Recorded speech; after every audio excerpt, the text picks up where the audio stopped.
Let's see what I do. F.A.Q beating Pittsburgh Knights yesterday was Rafa, and he's standing by right now for an interview. Here now with Renegades, Rafa, and first things first, Rafa, how's the team feeling walking into the set today up against Dignitas? We're feeling great, obviously, after the 2-0 yesterday, so we're going in with strong momentum, so we just want to carry this on to Dig. And the team's progression throughout MSI has definitely not been an easy road so far, but you guys have been making it look that way. Has it been expected results so far? I mean, we have the hardest bracket, I believe, and we did expect to go a 2-0 versus PK. Maybe not as easy as we did, but we're hoping to do it against Dig, obviously. Well, anything that you guys want to add? Because you know that it's Splice that's waiting for you if you do make it through this set, so what are some of the thoughts surrounding that if that does wind up happening? We scrim Splice quite a lot, so we're not surprised with how well they've played. So I don't know if we qualify to the finals. I don't know how they're going to go because they're a crazy team, and I look forward to playing them if we hit the finals. Well, definitely. I wonder if Spice can win Worlds again. I don't think they can because they're not going to have Baskin. Back to you guys on the desk.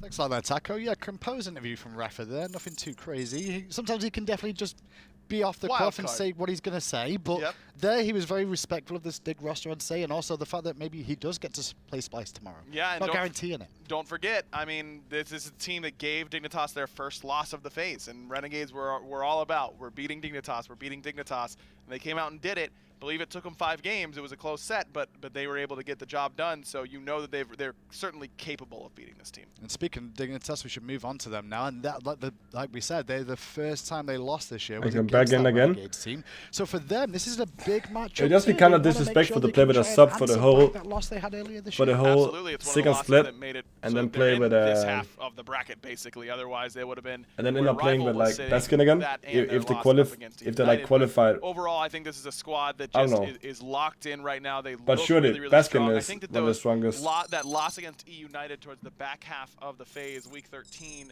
kind of refocused this team. Kind of a wake-up call for them to see. It's time to start the ball rolling. 2 kills, 5 deaths. The right mentality. Trix Tank on your screen there as well. Now, honestly, I think this is a big year for him. If you think about the performances Trix and Q have had through the years, the last 2 on this Dignitas roster, they did feel a little bit leashed, the sense of themselves in terms of what they were able to do and bring out for their team. But this new age roster with Horrywind and Ataraxia in tow, they seem to be a bit more free, and it's starting to show that Trix is a lot more comfortable than he has been for a while. I loved this Bacchus from him yesterday. Yeah, Bacchus yesterday was insane. Standard pick right now. I don't know what headsets to use. It's like noise cancelling headsets. I don't know what they're called. And then now they're sponsored by SteelSeries, so I don't know if they're using the SteelSeries headsets, but it doesn't look like it. What's up, Benny? What's poppin', dude? They can both be very good at peeling when they need to, but they have the potential to solo people themselves. And don't forget, I mean, Trix has the other side as well. Loves to play the Kepri and plays it very, very well. He played it this year. Wouldn't be surprised to see it come out in this set because we know Raffer likes it as well. Yeah, I think that's going to be Kipper's Zeus combo. How Horrywind's feeling about today's matchup. Here now with Dignitas' mid laner Horrywind, and Hurry, it's been a pretty interesting Season 6 so far for you and the guys here on Dignitas. What are some of the thoughts surrounding MSI and your development over time as a team? Well, MSI is one of the 2 tournaments this year, so it's sort of like a place where we can decide a benchmark for where we think we should be at the halfway point throughout the year, like on the way to Worlds. So it's kind of just an exploration thing for a lot of teams, I think. As far as confidence is concerned, how do you guys feel about being up against the Renegades here? Well, we lost them in the regular season. It was 2-3, so it was a close set. I think we were also kind of at the time like on a downtrend. I think at the time we're kind of on an uptrend. So assuming they stayed around the same level, which I think they have, then we should. Looks like Frankenstein. So what can we expect I think. Okay, I cannot say anything because I don't really work out. I do a few push-ups here and there. I think maybe Horrywind needs to start working out and do something. And maybe change his diet. I don't know. I'm not to say anything, but it looks like he's pretty low energy every time. This team of Dig for me, he looks pretty low energy every time. And being low energy is like different something can change, but like how they felt. Even when they were winning, working out and diet. They were realistic. They weren't getting as much, advantage and learning experiences. Do you know Sleep? I think he's. Oh, I don't even know, actually. Horrywind saying about this is a benchmark moment is very accurate. I think so too. And look, already to get into the semifinals, you're looking good. It's not like you failed the test by any means by making it to semifinals at MSI, but they've only had to play 1 set so far. So I don't think going 1-1 is what they're looking for at MSI. They want to at least make it to the finals. Definitely, but to do that, they're going to have to get through this Renegades roster here today. And it's going to be a big matchup between the two. It did go all 5 last time. We mentioned that earlier on. What's up, Sarah? They're expecting to go all 5 games How as is well. work going today? I think there's going to be a little mini meta that develops here that could pass on towards the finals against Splice tomorrow. And last time the meta that developed between these two was that Kepri pick, where Raffer started picking it up, and Dignitas didn't have an answer to it. That forced Trix Tank to play it. Is it still potent, though, in the meta as it stands right now? Because from what we've seen, it seems to be more about the buff invades a little bit earlier. Kepri's not as great at that in the early game. He does transition well to mid. No, he doesn't do it quite as well as some, you know, Circuit or Naja supports, but I think he's fine at it, honestly. Yeah. I really wouldn't be surprised. I would be a little bit surprised if we saw him game 1, maybe even game 2. But game 3 and onwards, I think we'll start to see that sort of underneath the surface pick. I don't think Dig and Renegades want to be here all day. We've already got 2 bans in for each team, and first pick Merlin. Jean-Qui, take that away from Variety. Chronos, you can't give that anyone. And you got to be a lunch and chill and stream. We saw that. Sometimes having busy days on work can be very stressful. They already did the bans, what the fuck? Very just specific, I want to say that. Yeah, it's the standard first pick off ban. You want to leave open something that you value very highly, but you don't want to give Dignitas a pick they like, but wouldn't pick very early on. Erlong King Arthur, certainly not too bad, though, for Dignitas. No, not at all. Nice little front line. What the fuck is this? Official Season 6 Fight Night tier list. I'm an A. What is that supposed to mean? Jungle, just like Scream did earlier on. Jormungandr and Anher locked in for Renegades immediately. Dardez on Anher, Merlin for Fumball. I'm expecting. These pick and bans, man. That 100%, as well as Nika getting that They're fast in the solo lane. So I like where Renegades have gone. These are comfort picks, basically across the board. Maybe not the Merlin for Funballer, but still has that potential. No Chronos for Ataraxia to pick up to have that same magical ADC sort of feel. So maybe Dignitas go for something else. Yep. Yeah. Jing is the safe option. Definitely the option we'll see. Now, we saw a little bit of malice out of him yesterday as well. He explained himself, too, with the fact he's had a couple of buffs recently. Going to get maybe a little bit more in future patches coming up with how mid-season's looking here. Crit is on the cards, and we saw Cyclone earlier on show his RNG look of those crits, so no real surprise to see it picked up here. And like I said, I really like Crit up against Jormungandr because he's so big, you're hitting just about every auto on him, and he's usually not building that much tankiness. You almost never see Thorns on him. It's always Aegis or Sprint or something to give him a little bit more survivability, and he's going items like Stone of Binding and Gem of Isolation to try and deal some more damage, so your crits actually end up being quite significant. Well, Dignitas immediately snap ban in the counter. Can it be that as well? Always. Always. And Renegades now have a decision about where they want to focus on. They could expect the support role or the jungle, so they may need to focus on some supports here. Or maybe they want to try and push Erlang into one of those 2 roles with how the bans go. Yeah, I mean, Trixank's played the Erlang Shen. He did it yesterday, I believe, but just still feels like a Cuvo god to me. Maybe you ban things like Circuit to try and keep that flexibility away as well. You know, I wouldn't mind the idea of a Raven here, though, for Cuvo Fred as well. Raven hasn't seen too much play just yet. To dye that color? Jumping down on Trixank or what? Merlin or Anher if they're going to try and escape after the fact. Yeah, it's not a bad idea, and Cuvo's got one of the best Ravens in the world for sure. No Naja as well. A little surprised it isn't a Hunbats ban. I really thought Hunbats was going to be where Dignitas lean.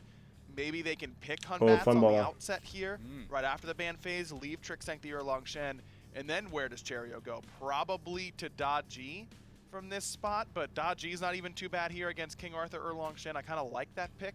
So Cherry's got some picks, I think, still that he can still go for. And Renegades still have a little bit of flexibility in their composition as well. Don't be surprised if Cherio does go to maybe even a Guardian in that jungle position too. He's not scared of doing so if required here. Oh, even Jormungandr. I was going to say out of the blue, maybe a Jormungandr support, but I just don't see Rafa on that one at all here. Nika has been King Arthur / Jormungandr 2-trick basically all split long, and he's looked phenomenal on both of them. So I don't think there's any way you want to take him off the Jormungandr in this game. Dignitas then with their first selection, and it'll probably give most of the game away here. It also gives you the indication of who they're trying to save that last pick for, more importantly.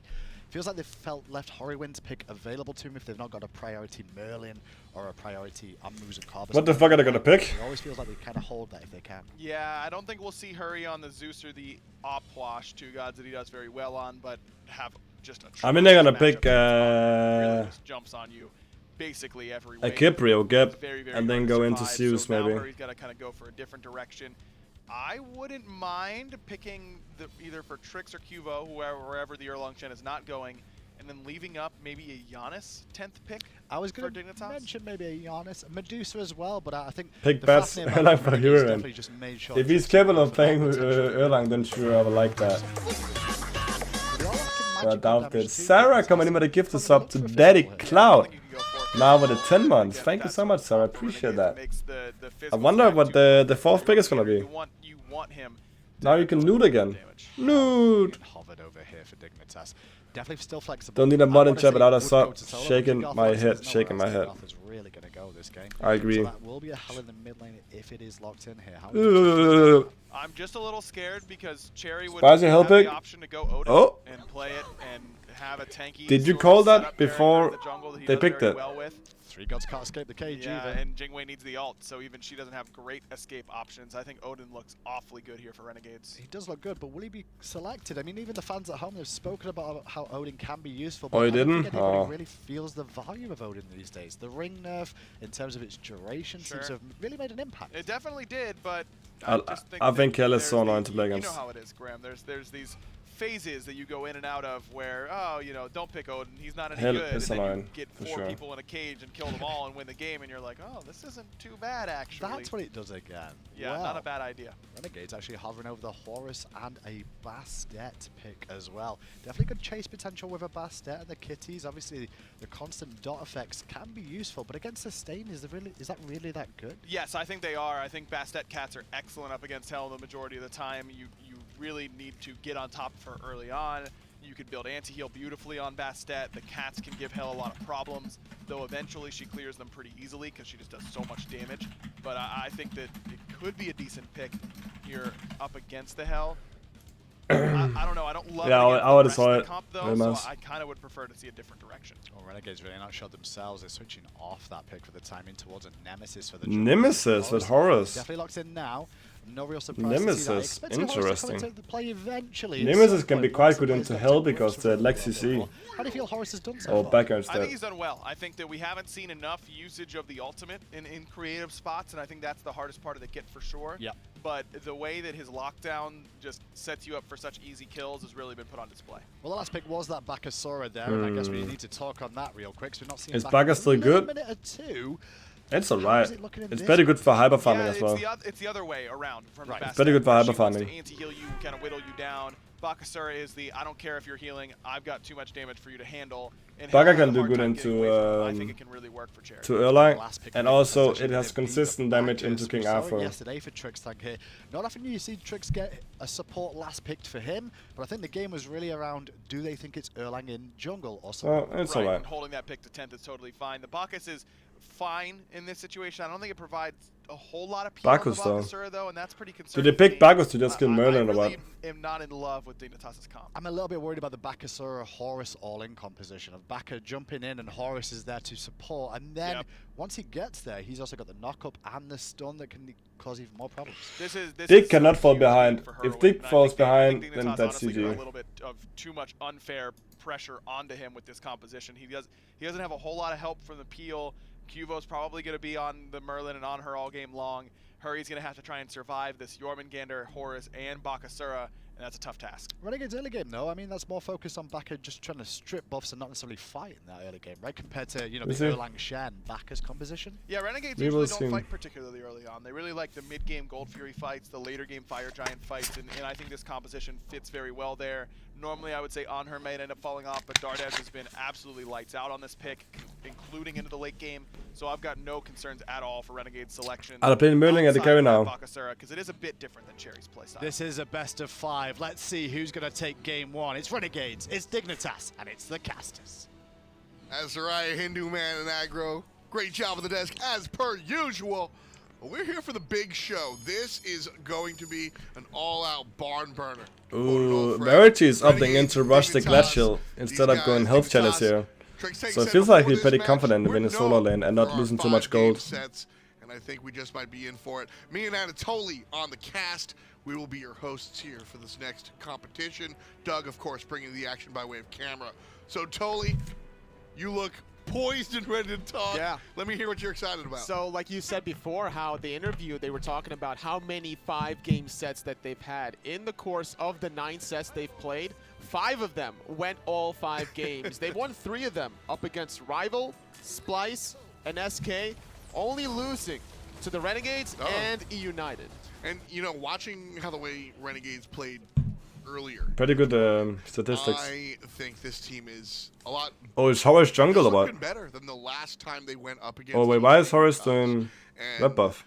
You know, Shit, I got confused for that moment. This is all he seems to play. Where the fuck did Refa start? He's got a small god. He's got a wide god. Oh yeah.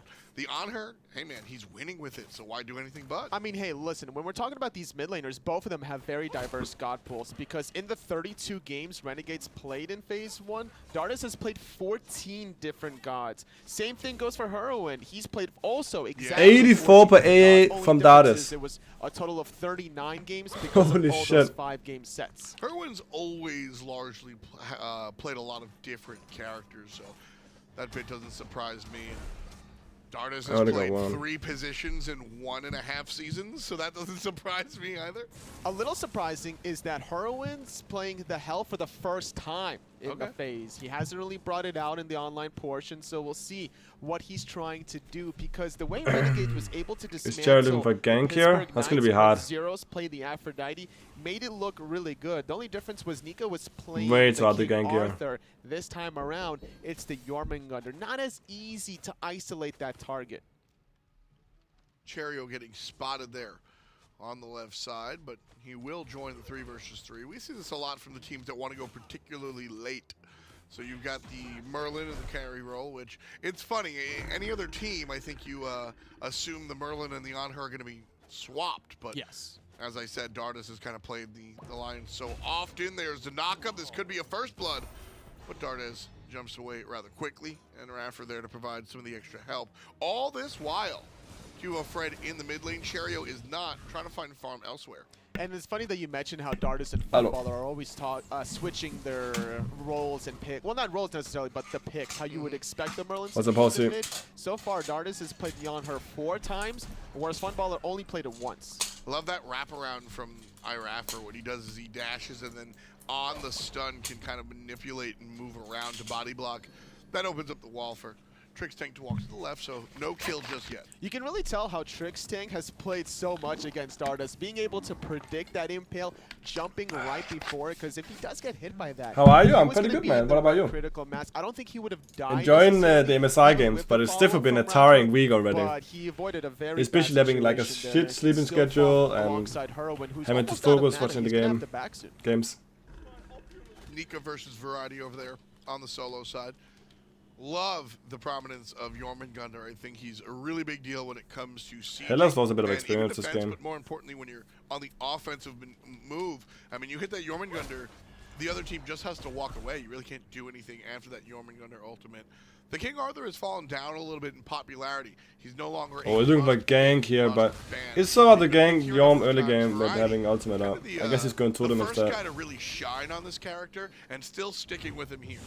The funny thing is that Variety, even though he did dominate Space Station Gaming with that King Arthur, after that set, he was like, I want to play everything but King Arthur. He hasn't played it that much since, but still a dominating performance whenever. Is Cherio looking to gank, or is he looking to beach experience here? I don't understand that much focus on the dual lane. Simply because it's magical. There's so many cost-effective items you can go on the Yorm, such as the Dynasty Plate Helmet. You can also go Stone of Binding if you want to help out your carries, and that helps you survive also against Cubo Fred playing this Erlong Shen, whereas Variety has to rush the Gladiator Shield, but that gives you 0 magical protections. So that leaves you kind of vulnerable in the early to just the damage, and as you said, when we see some of these Guardians in the solo side, they're not high in damage just early. That's a very different statement for Nika, of course, going to be rushing those damage items as well. You see the pen boots already, so Variety half HP under the tower. Get used to that.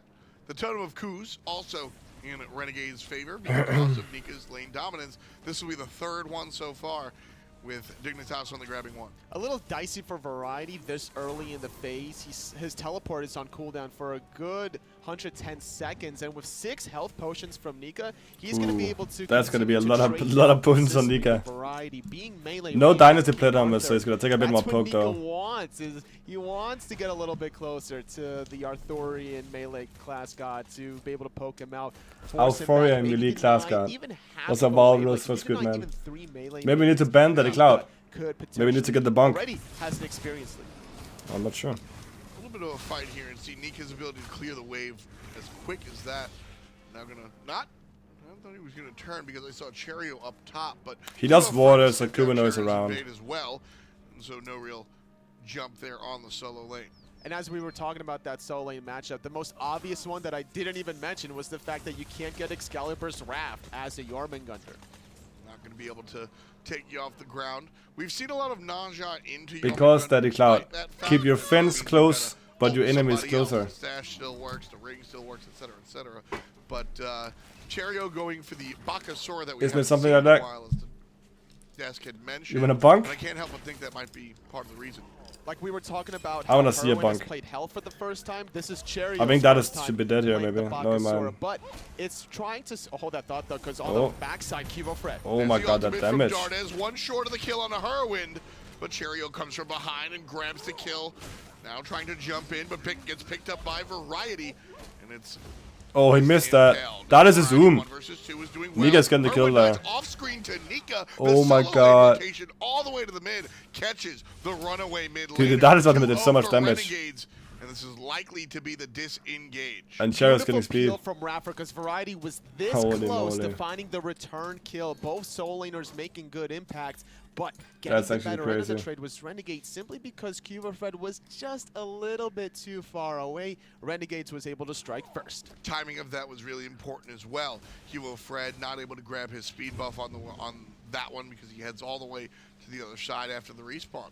So Cherio able to pick that invade up very nicely, and now all of a sudden, Renegades find themselves with a 5,800 gold lead, give or take. Let's see what is in here. Between these soul laners, Nico was able to rush the boots, Varieties rushing Gladiator Shield, World Serpent, Semi-Global. There was no realistic scenario that Variety was going to be there first.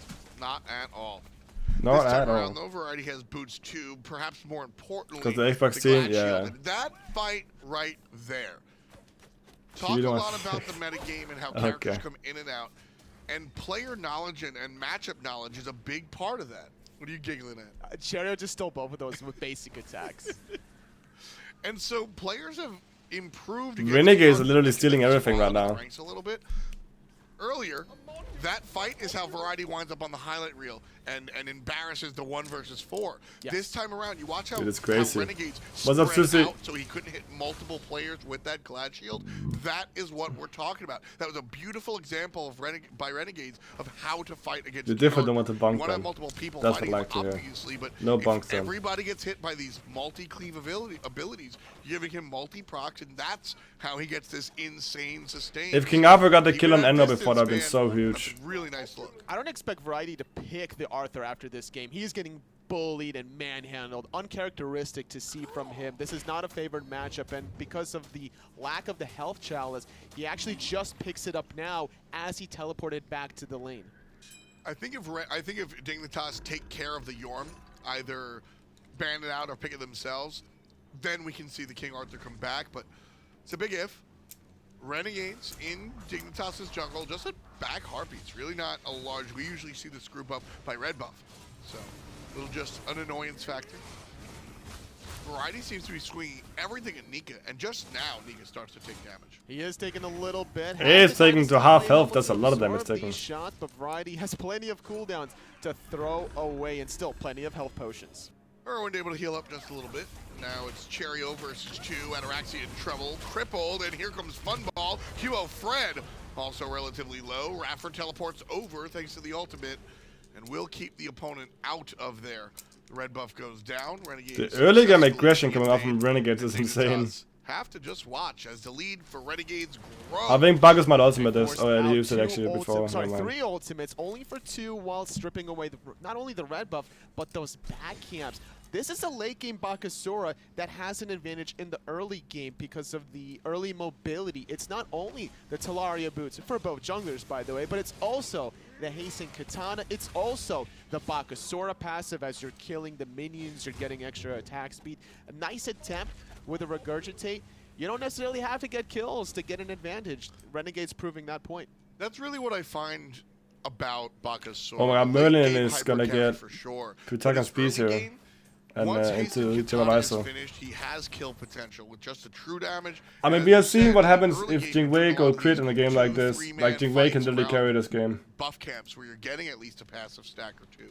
And so Cherio can really do it right here and maybe even into another item. It's the mid game where it's the 5-man team fights and you don't have that true just I'm gonna take down 3 people with my cleave basics. When you're in that kind of no man's land, I wonder what the valley, if you will, Verge is gonna build into. Kind of struggles, but this early game and also hell late game is pretty sick. Certainly make an impact. I mean, hey, 70 true damage at max rank and plus 30 physical power of a buff.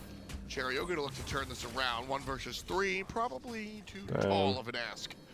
And so Cherio will fall down. Damn for Renegades it is, but with the last hit pretty good by from the dual lane. As good pretty as good beat from Cherio Dick. the Bakasura might be offensively, at this point in the game, he doesn't have any sort of escape mechanics. Exactly. He actually invested the jump earlier to disengage. Round number 2 was still while his jump was on cooldown. He's level 9 that invested into an early blink. No purification beat. No Mad Guy's Cloak, obviously, this early in the game. So if Dignitas can continue to group up like this, they need to focus out Cherio and prevent him from Nika is 2 levels ahead. And just with that one little death cube, Fred now is the one with the experience lead. He was struggling with 1 level deficit earlier. With Ice Cream, I would like Ice Cream as well. Since that first kill. I would like Ice Cream as well. It'll be a little bit more relevant now. Level 9 on Trickstang seems rather low when you compare the carries, but he's in line with where Raffer is. These shotguns are just so good. Carries get all this solo experience. Chocolate. And your supports are left. Merlin is gonna get the wine after the different level 9 that I'm seeing is Herwin on the level 9 hell. That is the biggest part. And the problem was there's a lot of 2-way, 3-way split. What kind of ice cream? That he's been having to share with Kivo Fred and Trickstang. And I think I like all like kind of fruity ice creams. I love caramel ice cream, licorice ice cream. You know, this I don't mind like get held behind by having ice cream, but like it was also it can't be too much chocolate taste though. But like vanilla ice cream with like chocolate or something, Oreo. Like, I don't know. I like a bit of everything. Variety just surrounded. He ain't got no friends. Here comes Trickstang. And it's a little bit That's too really late good there. CC. Raffer with the last hit. It was all Cherio's damage. Dardes keeps Herwin at a distance, forcefully. Licorice ice cream is insane. For a little bit of experience, Cherio in the jungle. And this, sure, we'll take some harpies.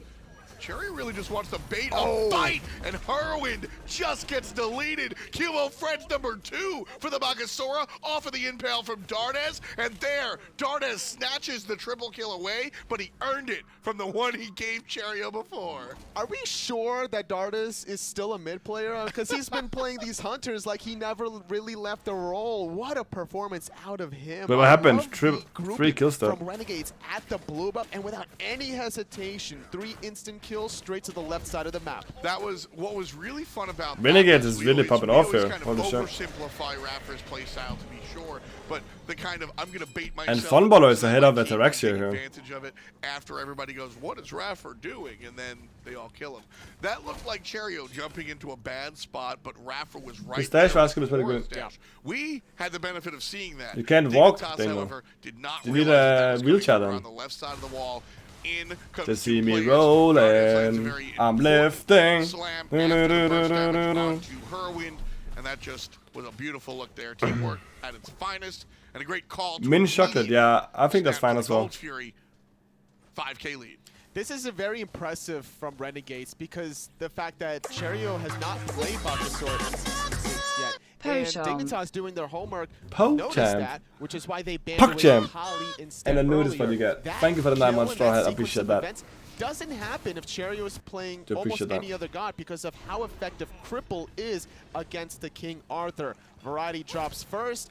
the performance from Dignitas to follow suit after. Renegades just doing a trickle-down effect. Nika here on the right side takes care of the tier 1 tower. Now just dealing with Harry. Very well, I might add. 16 to 14. Kugido. On the level count. Kugido can be good, but I had like a Kugido milkshake or whatever it's smoothie or something. Milkshake, I guess. And that ended up being fucking disgusting after a few like. And Cherry a little bit too far away to follow up until he's blinking it. That was hot. Variety blinks defensively. Here's the rest of Dignitas. Nika takes care of one. Cherio gets Variety. Totally, you're going insane. Oh my goodness. Just as his AoE damage between Cherio and Dignitas. The Desert Fury through the wall. Nico with the knockup on top of it. Cherio uses his ultimate for the CC immunity instead of the beats. And that right Dude, there, the 180 the damage from Anho is I insane. think teams got to be put on aware. They get put on notice right now. Totally. This is the level of teamwork that I'm seeing out of Renegades is very This is the Simish, yeah. It's also the execution, the reaction time from Cherio to use his Regurgitate to counter the 9 turns blessing from Cuvo Fred. Perfectly timed. It doesn't stop his DPS as a Bakasura, which is the most important part. And then the accuracy from Dignitas, kind of just aiming every Desert Fury shot through that wall. Perfect double kill. That is insane. 16-minute fire giant. Renegades just can't be stopped. That's that is the craziest part, is that this is 16 minutes in. That's the insanity, is that the damage and the application. Now, when you look at the characters, it's the first game out the set, yeah. Dignitas, Cherio, you know, Dignitas is the mid-game. Holy fuck! Right? That's really where Anher is in his most comfortable spot. So. Toxic Blade is picked up by Bakasura. We're gonna see a brawler soon coming out for the Anho when he's back in here. No, it's gonna be actually, you want the attack speed. He actually made Crusher for the attack speed, the penetration, and just the extra ability. He doesn't want to get brawlers? I think brawlers will be worth it though. Okay. You don't need anti-heal if you just kill the healer. Please control your mat. Because honestly, a level 13 Hell, she's so far behind. That's what I'm saying. She doesn't have much magical power in her build. Yeah, she can spam because of her 30% cooldown reduction, but I don't know how fruitful that's going to be because Renegade's damage seems to outweigh the healing from Dignitas. Nika does get his ult force out there. Darwin's going to get jumped on by Cherio. Respecting the teleport. You got it. He definitely could have killed Heroin, but a level 16 Bakasura versus a level 13 Hell, that would have favored Dignitas if they got the 1-for-1. If Cherio still has the ultimate up, I think he stays for the fight against the Arthur that's TPing in. But because he doesn't have access to the cripple, I think that's why you see the back off. Sucks to that's why you saw him kind of hesitate. Yeah. He like stood, took an extra tower shot. Like, I remember if I said that. No, I'll back off. Yeah, you could see the mental thought process. You could see Can like, Dig win this oh, game? Man, that's the question. I want to stick it to this mid player, but no. Discipline wins championships. Cherio now in a position to allow his team to win this game 1 of a best-of-5 set. Split push from Ataraxia on the right side, but the left side is heavy with 5 different Renegades. There's the 5th. Dignitas jumping over the wall. Holy shit, dude. Thanks, bud. Now, the left Phoenix is under attack. Ataraxia will join the rest of the squad. Harlong Shed on the flank.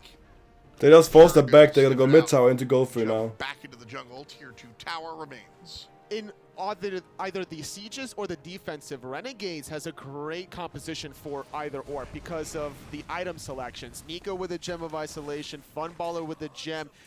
Looks like a Dorito. How the fuck do you look like a Dorito? Great amount of slow. Difficult to really maneuver around all those slows from Dignitas, especially without any sprints, no winged blades to counteract that. They have to concede their last remaining tier 2 tower. This is looking nicely for the black and yellow. Are you talking about Jackson or for what? Really where you get which Jackson really I'm talking about? You get one of your strongest leads, I think, Anatoly, because when you're able to get a lead this early.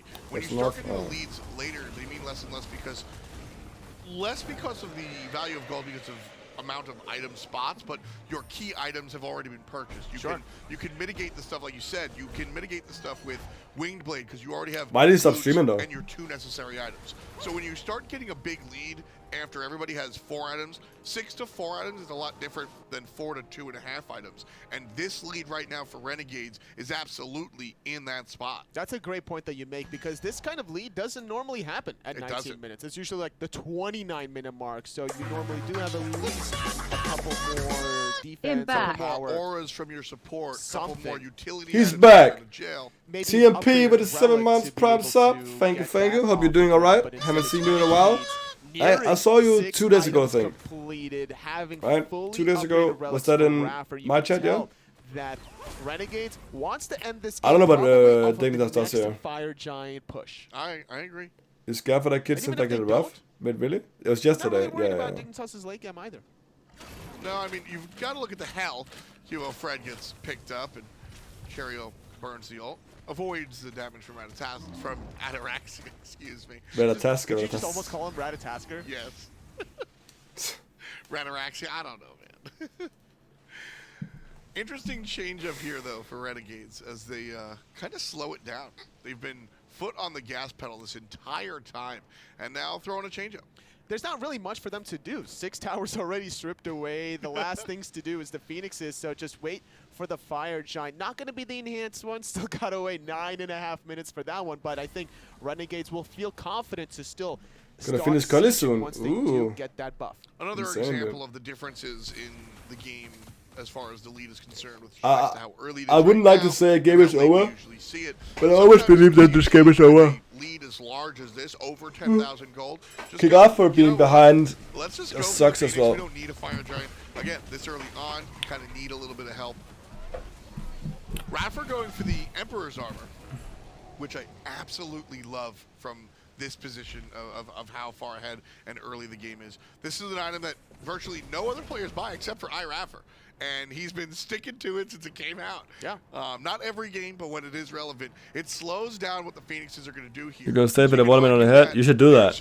No more towers to deal with, but I think Waterman is OP. important. That's what we're going to look at. Wouldn't be surprised if he opts for a Talisman of Energy later down the road as Renegades using that Emperor's Armor effectively. Drink now coming up front, but taking a ton of damage. Holy shit. Renegades relatively healthy.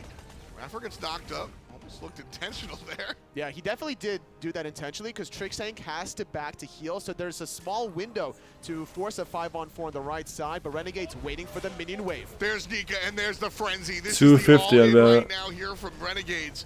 Nika's that's a lot of fucking damage. Off, and that's what I meant before.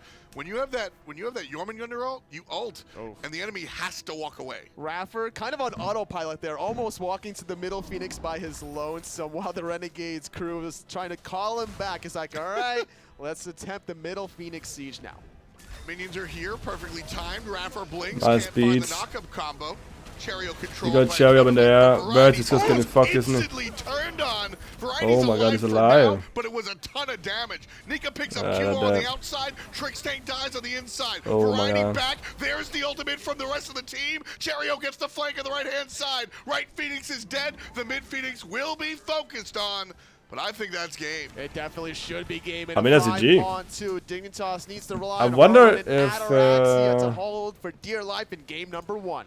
I wonder if game 2 is going to be different. Only 23 minutes in. Here comes the attack onto the Titan, and 20,000 gold nearly. Renegades demolish Team Dignitas. Only giving up, I believe, 1 death that entire game. Clean is the performance you can describe that on Renegades. Funballer laughing, Dardis looking perplexed, like, did we just win like that? It felt like just another day walking in the park. I mean, that was really just, you know, a fantastic invade on the... The camera guy was like, should I go down and show the butt? There, great use of the cripple, as you pointed You're out. not sure. That put Variety down 2 whole levels. Nika owned that side of the map. Yeah. From minute 14, this belonged to Renegades. Everyone doing their part from the Renegades side, like you mentioned before. Variety definitely struggling. I think it was a matchup problem. Arthur not the best against Jormungandr, and this was Dignitas drafting to try to get that matchup because they definitely wanted to take something away from Nika because his most 2-play gods was either the Jorm or the Arthur. They prioritized the Arthur. They should have went for the Jorm instead. Something's got to change for Dig. That was a thrash. I do think the Arthur as well was not Well, it was a very maybe the interesting correct game, pick. to say the least. It was a dominant performance there from the Renegades. One thing I'm going to say, though, real quick, Ryan, I am very excited about the fact that Horus got a really good game in, and I've been screaming. It's not often that I get on a soapbox about gods either, but I've been having a hard time. And who on Darius as why well. Horus Holy doesn't shit, seem dude. competitive play a lot, and that was one of the reasons why I feel. Raffer did it beautifully yesterday against Pittsburgh Knights, and again here today. His lockdown potential just so strong. The healing certainly didn't hurt them either. He was really getting some extra sustain in. And I think it was more to do with the fact that he can always jump to his frontline assassin. And when you've got someone like Bakasaurus, sure, they've got a cripple, right? But outside of that, they don't bring any form of CC. However, having a Horus there is going to knock up slow, stun, and then even potentially... I wonder what could change. I hope it's going to be not a quick 3-0. It was 30 less damage than Heroin. I want to see a 3-2 because it's two really good teams playing. And on top of that, Horus does not deal damage. Just want to put that out there. The support role, you're not there for the damage aspect, in all honesty. Great plays from Renegades overall, though. And where do we start with this game? Where did it start to go wrong for Dignitas? I think it just was the draft, to be honest with you. I really did not like the Hell and Bacchus picks to round out the draft. I think that Renegades draft was good, but it was predictable. Outside of the Bacchusura, everything else is things that Renegades have played really consistently. But Dardez looks great on her. Shocker that he's been doing that all year. Cherio looks solid on the Bacchusura. Raffer looks great. But Renegade from UK. Really supposed to do? But he is originally from... he lives in UK, but he's originally from America. But it was kind of just a lot of that because there wasn't a good engaged target. I think actually Georgia. He's from Georgia. As this game just continued on, Cherio getting a double kill towards the tail end there. And yeah, the picks and bans is what I was going to definitely bring up too, because Dignitas were the highest seed. Being the highest seed in this means they got the advantage of choosing to be first or second pick. Do you maybe see the best match into Yorm? I'm not sure. Probably F.A.Q. I kind of like second pick. I think that Renegades is a second pick type of team where they have a lot of players that have really strong gods that you know, 3 gods they play really, really well on. And that's really all you need at this level is 4 to 5 gods that you're playing at a super high level, and then you can't get banned or picked out pretty consistently. But I think Dignitas sticking in second pick is fine. Kama will do a riot. Switch up their prioritization. It's more understanding why that ban phase, the counter pick phase was the way it was from Dignitas, because they picked the Hell in the 4th position, knowing the Renegades get to shout back to just save the Bacchus pick. For some reason in my head, I feel like they wanted to save support for some reason in case there was some other comp they were worried about. Yeah, maybe. I don't know. I still think that was just a weird bottom 2 selections. I think that the on her mid really was insane. God pool, especially Heroines, because he likes those immobile, you know, stand still, deal big ultimate damage mages like Zeus, like Apwash, and you really can't pick those against on her at all. It's also because you already had 3 physicals selected, taking a 4th one in the mid lane, because normally if you see a mid hunter, we normally see a hunter match that most of the time, or at least somebody that can just sit at range and farm out, but Hell didn't really get the opportunity to do that. Right, you can't do that in that spot, so maybe I wouldn't be surprised if we see Dignitas trying to take on her away if Renegades don't top 3 it. It's been such a key pick for Dardez in the way that Renegades have really played this. The man is on Q now. Top 2 it, right? The first pick phase for Dignitas. I don't think Renegades had a first pick on her. Yeah, but that means that someone on Dignitas has to play it. I mean, that's the problem. If you haven't been practicing the on her, it's not worth you trying to just take it away for the sake of taking it away. It comes home to 5 kids. I'd rather see her try and move more towards Giannis. I don't think it's that bad. Mobile, can affect the fights from a long range. I don't think it's that bad. Using these walls in the jungle beautifully. On her fights so well in the jungle between shifting sands and his ability to get over the walls, the leap, and the Desert Fury to pierce the walls. So I wouldn't mind seeing Dignitas try and match that level of jungle fight. So far, it's a rinse, repeat, or should I say, not now, as the Yorm gun is locked in this time for Dignitas. Yorm is just super strong. Going to try and get that one over to Variety and take away they're taking yours as well. Too. So Dignitas already trying to take away some of the picks that Renegades had at their disposal last game. All right, so Renegades here. F.A.Q alone would be too much too. I mean, I agree. I think you go King Arthur on her in these 2. I really want to see Dardez run that back. Horus could have a bit of a more problematic matchup for him, but I'm not too worried about that. I really think the on her could do well against the Jormungandr, who can't really get away without his ultimate. I think that's where I'd want to see Renegades go. I only mentioned the Erlang Shen because I do feel like Dig may look to select it themselves if it's still available for the caravan phase, but that could cause a couple of problems here. So that means Nika's likely not going to get King Arthur, but that tells me that Raffer doesn't have a lot of Renegades first pick? Yeah, they did Merlin first pick. And wants to make sure that he gets one of them right away. Dignitas now can go straight back to Jingwei. I think that's a fine pick from this position. You have so much, I mean, that is a ton of CC. Imagine this. You get Horus stun, prot shredded, he knocks you up, Jingwei knocks you up. You're dead, basically, no matter what. So Wheelix jungle, right? Yeah, Wheelix jungle actually wouldn't be too bad in this slot. Not great Because against the Anher Geb, as but yeah, well, it's pretty Honor wouldn't be too bad. You already have the knockup of the Jormungandr as well. Semi-joking off the knockups, but, you know, it's Not always a possibility. Dignitas then having the option for themselves. Jingwei, as we said, available and selectable. Same for Erlang. I don't even know what they I would think pick here. If either of those doesn't get picked, it's going to get banned. Yeah, Erlang's fine. Jingwei? Huvo had a really lackluster performance on it last time. Humbats. You go somewhere different. I don't mind the Hunbats. A little bit risky. Humbats but win rate, Geb very, 80%. very well. That's the big one. Are we going to be focusing people that wrap feel shield sick. and therefore not get a whole lot of value out of Fear No Evil? Or are we going to just focus the Geb in the early game? I imagine Dignitas will be going with the latter. With Zhonghui off the table and King Arthur and Jormungandr. Are those 4 guards more broken? Yeah. Renegades are going to be looking at that on your screen there real quick. Nika to see. Is Freya Nerf gonna kill her? Would you like to see that now? Yeah, I'm not these are sure, but I the do picks believe that she's still gonna be played strong. pretty much is just But I'm not Jormungandr sure. and King Arthur are the two that come to mind. I think he's played a little bit of Camazotz, but outside of that, I really, I'm racking my brain right now to try and figure it out. Osiris is a solid ban. You assume every solo laner has one of those in the pocket. Maybe he goes, I mean, he used to play a lot of just Guardians in that lane. Could go back to that sort of style. Could go to something CC heavy.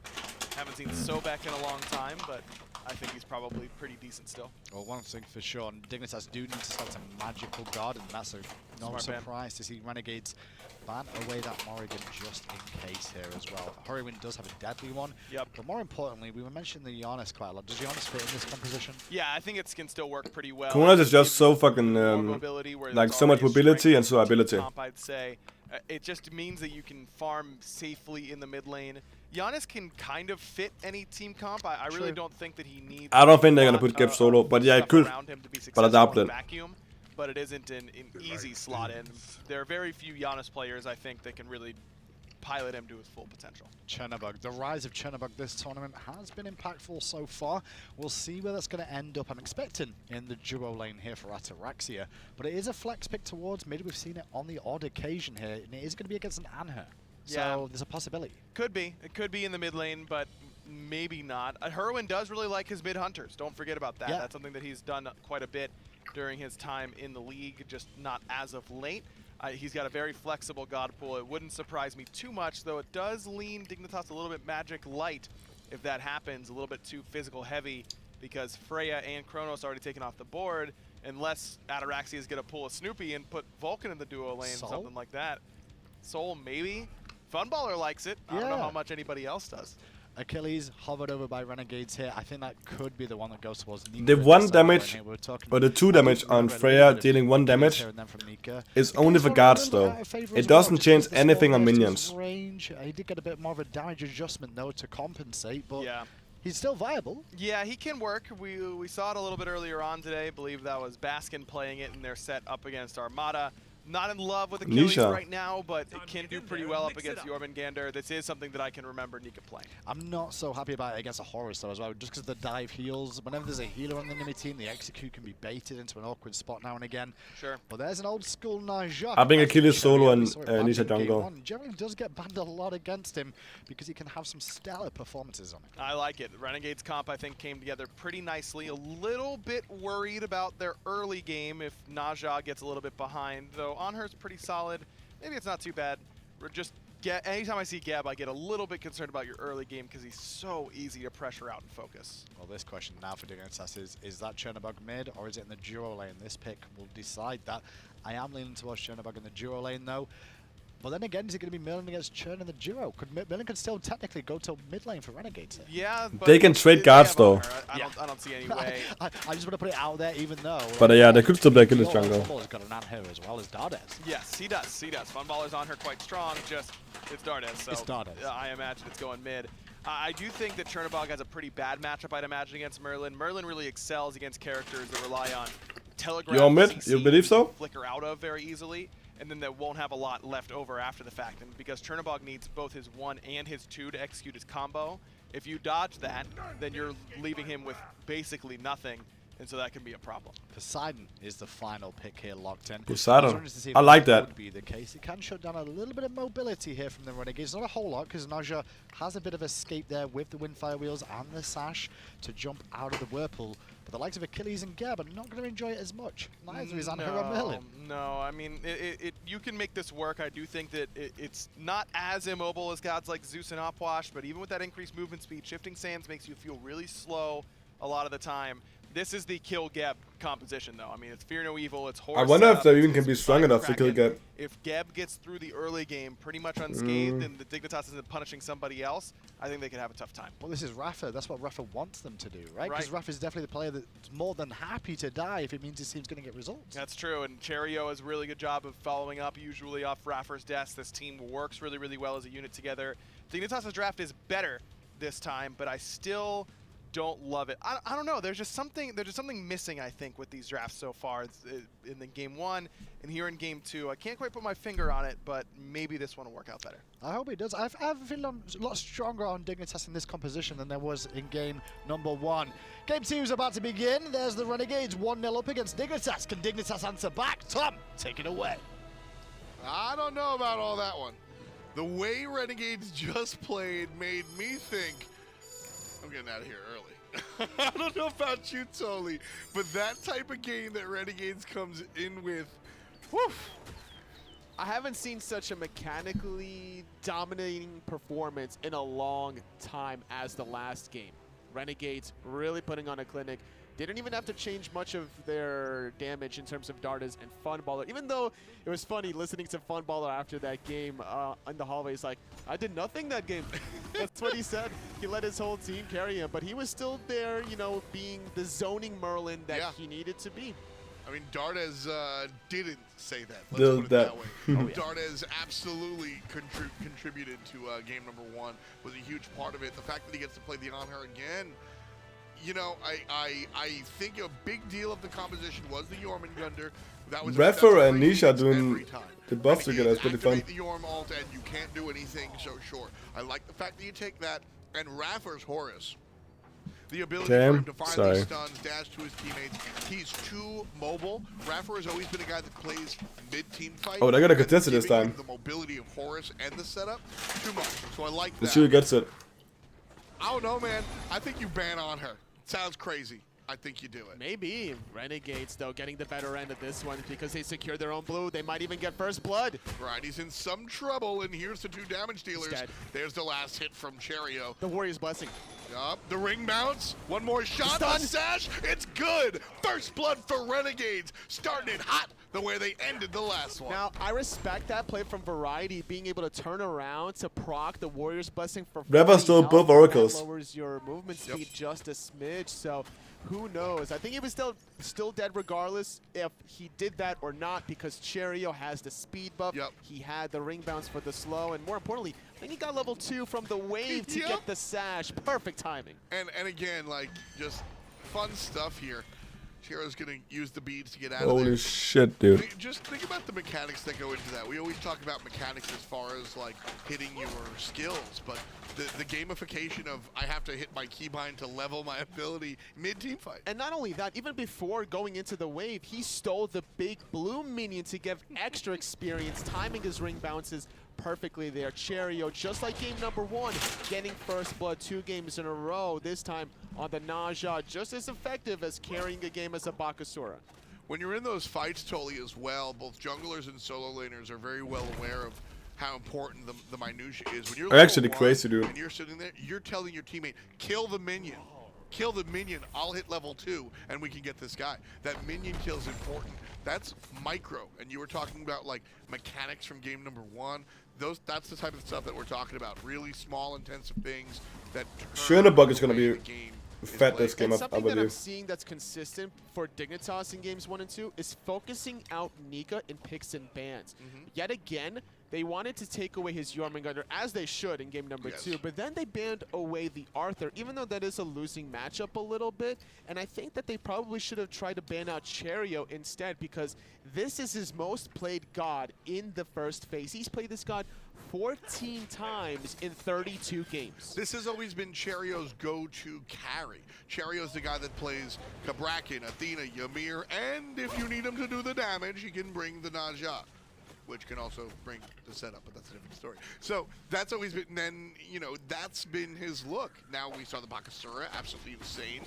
Cherio, this is comfort zone. Yeah. This is what he's good at. This is what he's always been good at. I respect the choice. The damage has been The Gimp doesn't blink, so they gotta be careful. A little bit there on the ring bounces. That's rough with the blue buff up as well. Forcing out Nate's ultimate also. Now a numbers advantage for Dignitas. Yeah, it's a 3-on-4 here. Trixtank finds the stun onto Cherio. Likely to fall here as the crits from Ataraxia are there. Cherio will fall down. What a good gank. Nika, I don't know what he's doing here.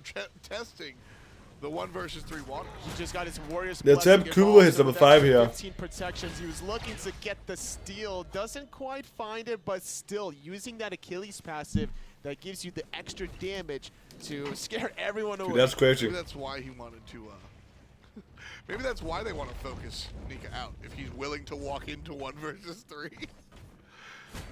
There's not too many gods that you can stop, though. That's fair. To do that, honestly, especially when he has this Warrior's Blessing evolved. He has Warrior Tabai completed, so he's got a lot of physical power to be able to get anybody under that execute threshold.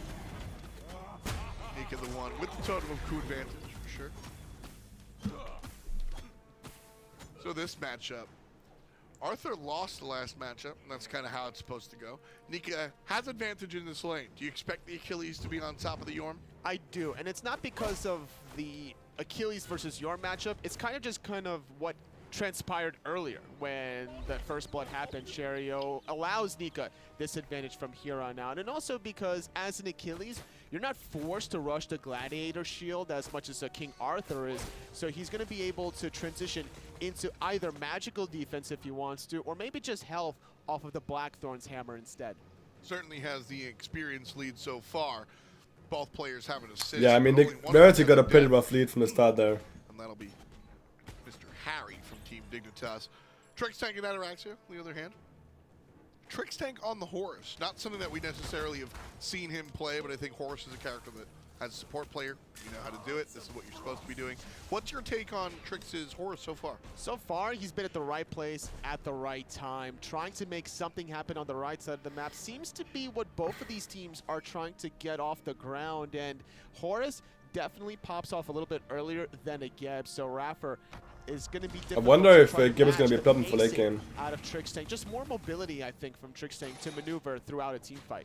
Cherio again finds himself in the enemy jungle. The invadability of Najat just so high because of his damage can't clear. Not only that, the difference now is that he's over level 5, so he can use that ultimate for an escape. Well, there's a fear no evil. Raffer will ult in kind, and help from the left side. Herwin, though, lands the Kraken, and Raffer will be put in a coffin. Cherio gets involved. Get both kills here. Outnumbered and outgunned. Trixtank with the hit.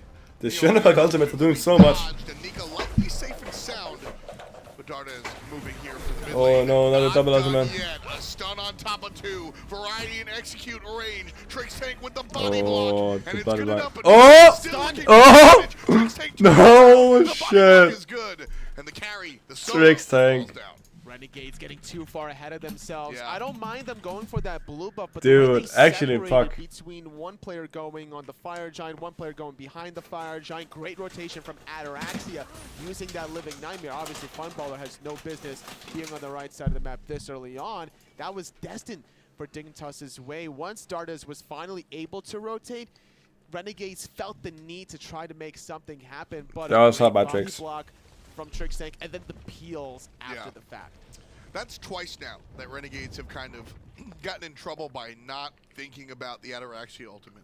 You've got to be aware that you never will have the numbers advantage on these fights on the right side of the map. I still think it was a good fight to take because of how it started. Cherio uses his ring bounce off of the totem of F.A.Q, so the damage spread very well there. The problem was Heroine's damage. Yeah, you could still kind of think about Ataraxia's rotation because that'll happen at the drop of a dime, but Heroine, I think, made a bigger impact with that Kraken and also surviving the Windfire wheels without losing his beats. Definitely a fight that looked better on paper for Renegades than in practice. Raffer with a fantastic 3-man stun that no one could follow up on, largely. Dude, Dignitas wards right now are OP. And not only that, despite the kills being in the favor of Dignitas, Gold has something to say differently, right? Renegades also with a smidge of the experience lead because of how left alone I think that Funballer was. For sure, man. Certainly a different tale than game number 1. Although, to be fair, it was really old school style where Renegades were nice and even. Dignitas were right in the middle of the fight. And then 14, 15 minutes in, Renegades cracked it open like a I think today is going to go pretty long. Comes the ultimate from Ataraxia. Canceled out. And Dignitas... Because I do believe this set is going to go on longer. Right, Renegades not even expending much off of that. Just a sash being used from Cherio, which scared out Dignitas. But here's that thing. That what I mean by they didn't tell anybody. Ataraxia ulted behind his tower. So unless Funball was specifically looking in the sky, Renegades still have that threat in their mind. Well, you still see the clones coming out. So once you see you're the absolutely clones, right. You're right. It's not like a hidden Thor. Yeah. If Thor ults in the jungle and nobody sees it, does it make a sound? Those clones do slow as well. Yeah, no, you're totally right. That's a huge. That's an oversight by me, which is still a point in and of itself. Renegades can now make those plays on the right side of the map, understanding that Ataraxia won't be able to be there. I wonder if Renegades are going to be able to pull off this time. Having a slight experience lead and a good power spike now of the Pythax piece, whereas Ataraxia, interestingly enough, opts for a stacking item. Despite making all these rotations, you would think this is the last thing that he's trying to do. Dignitas has been favored on these global rotations. He has more than enough time to stack it anyways. It should be fine. Could have won anything but Devil's Gloves. I mean, Ataraxia, we've seen him go blood for its first item, right? He has done that. He's been the experimenter, the scientist when it comes to the builds. That makes sense, but... You know what it is? When he's rotating to the fights, he's expecting to get the kills. And he's lane taxing everybody. He better get those kills. He rotates and he goes, wait, guys, Peak Renegades yesterday. All right, now 2-0 for Renegades. Otherwise, it's going to take him forever to stack this up. He is at 25 stacks now, but it's about 10.5 minutes in. You're looking at about another 4 or 5 minutes until Ataraxia will finish that off, and that's without team fights. If Renegades force looking to fight everything, it'll take even longer. Cherio looking for Trick's tank here. Durability on Horus is just insane. For the Oracles, which he misses. Dignitas get those and an invade on the right side, and so a nice little tie game here. We passed our 10-minute mark.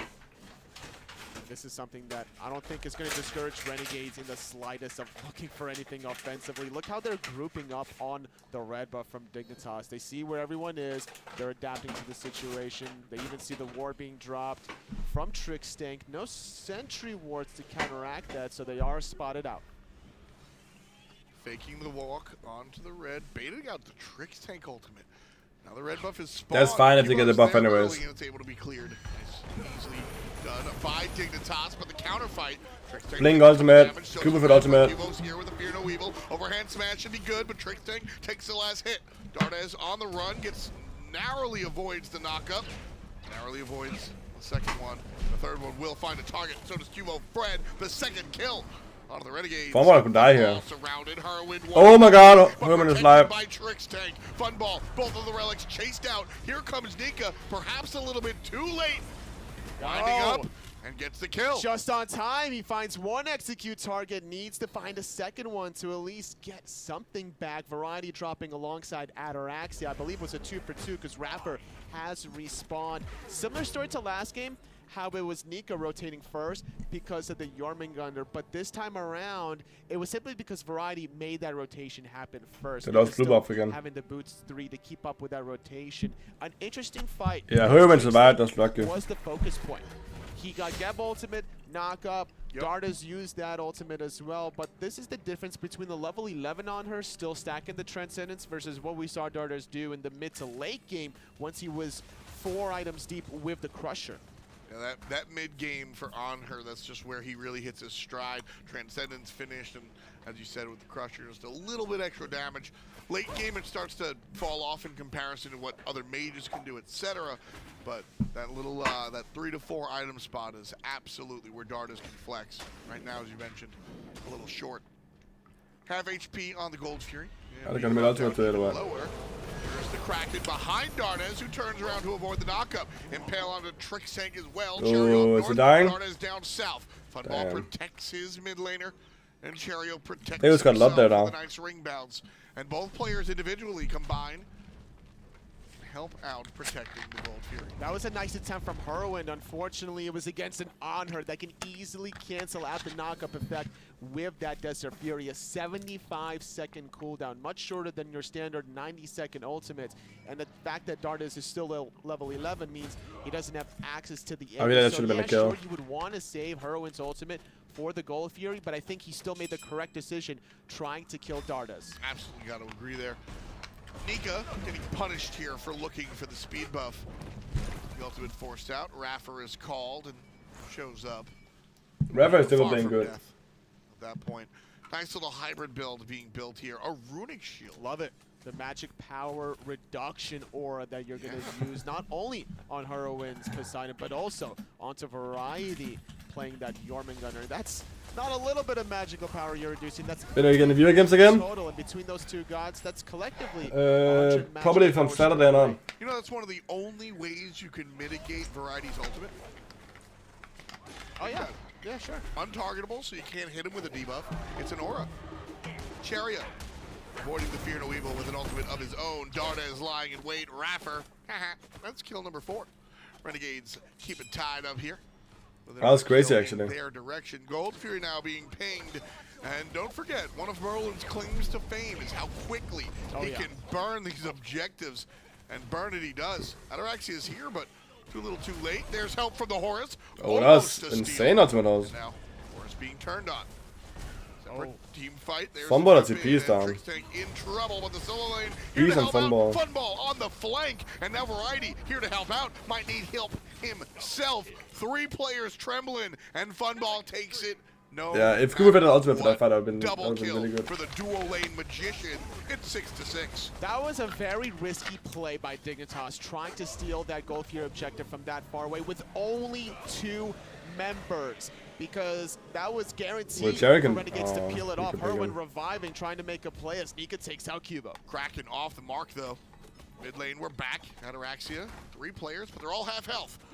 Level 14. Renegades is playing this. With an Executioner, certainly can wreak some havoc. So Renegades playing it safe. Some poke damage from Nika, no stun. Does have it on cooldown. Avoids the CC from Ataraxia. Cherio making a long flank. Speed buff invade will be the choice. Renegades is popping off, dude. Easily distracted junglers. Renegades are so methodical about how they're approaching these objectives. Knowing that Herwind was level 11, that's why they got that kill initially. They forced his beats earlier on, and obviously he doesn't have Angus only being level 11, so that was a guaranteed kill once landing to the Desert Fury. And with that one pick, 5-on-4 advantage, goes for the Gold Fury. Specifically Kraken down. Yeah. Especially without the Kraken. And then Dignitas are put in this weird limbo mode. It's like, all right, how do we kind of try to defend this? And the answer that they put out there was just incorrect. They either give that Gold Fury up, or they all 4 players use the Trix Tank ultimate to the skies to contest it. Because since it was only Trix Tank and only Variety, easy disengage from Renegades. They reset it. They go onto the support and the soul laner. The rest is history. That was a 1 minute later Gold Fury than game number 1, but the results are the same. They're still up the same amount that they were in the previous game. You've also got to look at the teamwork to pull off of the objective at the exact moment. Now, when there's a giant spotlight on it because Horus is coming, I guess it's really not, I guess it's hard to ignore. But in tandem, everybody at the same time from Renegades walked out of the way, and that's what allowed Dignitas to not get the steal. Yeah. I mean, if you have one person tardy, if you have one person just a little bit late, that's it. The Gold Fury's in the other direction. You're all knocked They're gonna up. pull now. Team fight. Very Probably good look to push hard left now. from Renegades to pull off of the objective so quickly. And since Dignitas had that 4-1 kill lead, Renegades went on a 6-2 killing spree thus far, having a great job in these team fights. A lot of it comes down to just avoiding Herwin. Yeah. With the rotation that he had on the right side of the map early game was super effective, but then since then, he's been Cherry is focused crazy. out in these team fights, and he's under a lot of pressure. Cherry Tricks in there, that's not bad. Forces the ultimate, but uses it to find the target. Oh my is gonna be god. at the bottom, and lying in wait was the ultimate from QO Fred. So Cherio will go down, suffers the fate of his own ultimate. Sets up the opponent, but it also sets up teammates as well. Sometimes you put an animal in a corner and you're going to get bit. That's what Herwin did there. He was getting pressured. He put the damage onto Cherio. Great follow-up coming through his jungler. Fun ball looking for the 1v1 versus Ataraxia. While Oh, they can fight here. They can fight here. Tier 1 tower. That sends Ataraxia to the mid. Now Fun ball lagging behind. Nika in trouble. Nice body blocks from Raffer and Dardes with a knockback. Insane teamwork. That mechanics, Holy crazy. shit, dude. Funball blinks away, but Dignitas still here. Oh, wow. 4-player knockup was good there. Funball are going to even survive because of the shield. Aegis is good, but I think Variety is going to play cleanup crew. Here's the jump in. Variety trying to shove players off of the tower. Funball will go back to base the hard way. Human Fred slow, and if Curio had found that, would have found a kill as well. Renegades do lose their carry, but they keep their tower. This is a great defensive style. They have still pretty far ahead. Despite not having the first game victory, they're able to bounce back mentally, making a lot of plays thus far. At this point in the game, F.A.Q, Renegades already had Fire Giant, and they were looking at Phoenixes. Wow. So Dignitas definitely cleaning it up. Cherio with a nice move there. Had to use the ultimate, but avoided the ult from the enemy. But at this point in the game, I think the one-man invade is a little outdated. 1, 4, and 5 at the moment. Cherry died. Did he invade again or what? Maybe, I feel like maybe the Renegades, because they're the lead, are playing a bit too cocky when they invade. Yeah, this is a different style that Cherio has played compared to the last game on the Bakasura, where he was surely his teammates going too ham now. heavily onto Raffer to make those engagements. This time, Solo playing on a Naja. I'd rather make solo plays as a Naja than a Bakasura, but this late into the game, it's just too risky. Also, the build is more defensive and utility-oriented, right? We don't see the Jotun's Wrath, we see the Blackthorn Hammer, which is a slightly less aggressive version of the same item. Winged Blade instead of Crusher or some more power. The Shifter Shield is that classic hybrid in-between that you love to see on the Naja, but Cherio doesn't have this one-shot kill potential that we see with some of the other builds that come out. Sash, basic, ult, you're dead. So at this moment, like we've both agreed, it's kind of curious to see him by himself. And normally when a jungler builds this way, that means the damage is coming elsewhere. Dardes is going to build Super Glass Cannon, as we're seeing from him. I wonder if they can force somebody to carry lane also needs to be built away from a direction and take a fight where it's gonna be 4v5. If they can force a 4v5 fight, Dignitas can win. I don't believe they're gonna win the 5 versus 5 fight. All the way down, so to speak. That is very true as well, but I think that Funballer could have opted away. Last time in the from lead against a good team. Yeah, I mean, that's kind of true. Herwin is always so fucking far behind. How popular it's been because of the health, the cooldown reduction and whatnot, there needs to be a little bit more damage. Primal Fury started, and Renegades come over and chase the ult out of Horus. They can see the ward on the gold field with that one. Cooldown. Nothing else used, however. Dignitas getting aggressive, but Variety's the one getting popped. Number 3 for Nika. Big plays there, didn't even need the ultimate. 2, Tricks Tank goes ahead and gets taken care of. And what the fuck was Harry doing? Both players were executed. The rest of Renegades trying to catch up. Cubo Fred jumping away. There's the last dash. Nika finds a stun, but Cubo Fred drops the totem in response. P.S. Darden and Funball just taking care of business and breaking into the bank. The Fury goes down. 21 minutes on the clock. We're tied in kills. I think this is just a one-shot goal for you, honestly. Lead for the second time. Dignitas fought back last time. Whoever makes the mistake second gets punished harder. Despite Cherio dying around that blue buff, the way Variety just died there, around the red buff between a rock and a hard place. He had no business there. I like how Renegades engaged onto this Jormungandr. Before the Desert Fury, Darda's actually... He's going shift us now on Achilles, so Achilles is looking for damage. Obviously, Variety's not going to get displaced because of that Jormungandr passive. Applies the Daze effect, 10% extra damage with that Desert Fury. A very easy pick to allow Nika that execute. And honestly, if that Impale doesn't happen, Nika doesn't get the execute off. I agree. I agree. That 10% extra damage is a lot. Oh my god, she's too fast. A lot. She's too fast. Dignitas back, just making sure that the Fire Giant's not being done, because, you know, last time Dignitas had a Fire Giant done against them, it was 16 minutes in the game. 16, 17 minutes. So 22, yeah, we're very aware. And, you know, the Merlin, like I said, that was his claim to fame as soon as he came out, and obviously the game had to be changed a little bit in that regard, but that's still what he brings. He still absolutely is going to shred your objectives. Funball on the Merlin I'm speaking of. And so with that in mind, Dignitas have to be really, really aware of how and what the a pyro again now. Or rather, what's going on with them. Funballer is going to be a pure utility bot this game, even investing into a Bumba's Mask, which lowers his damage just a smidge, right? But he wants that 40% cooldown reduction, and he wants to find ways to self-peel for himself, so he's going to rely heavily on that extra... That's actually pretty smart. It's odd. Okay. Yeah, Messenger's Mask into Bumba's Mask. So he's already at 40% CDR with this build. Maybe he'll leave it at tier 2, but I'm expecting the Bumbas to be completed. He wants that extra mobility. You want to talk about weird builds? Look at Herwin in the mid lane.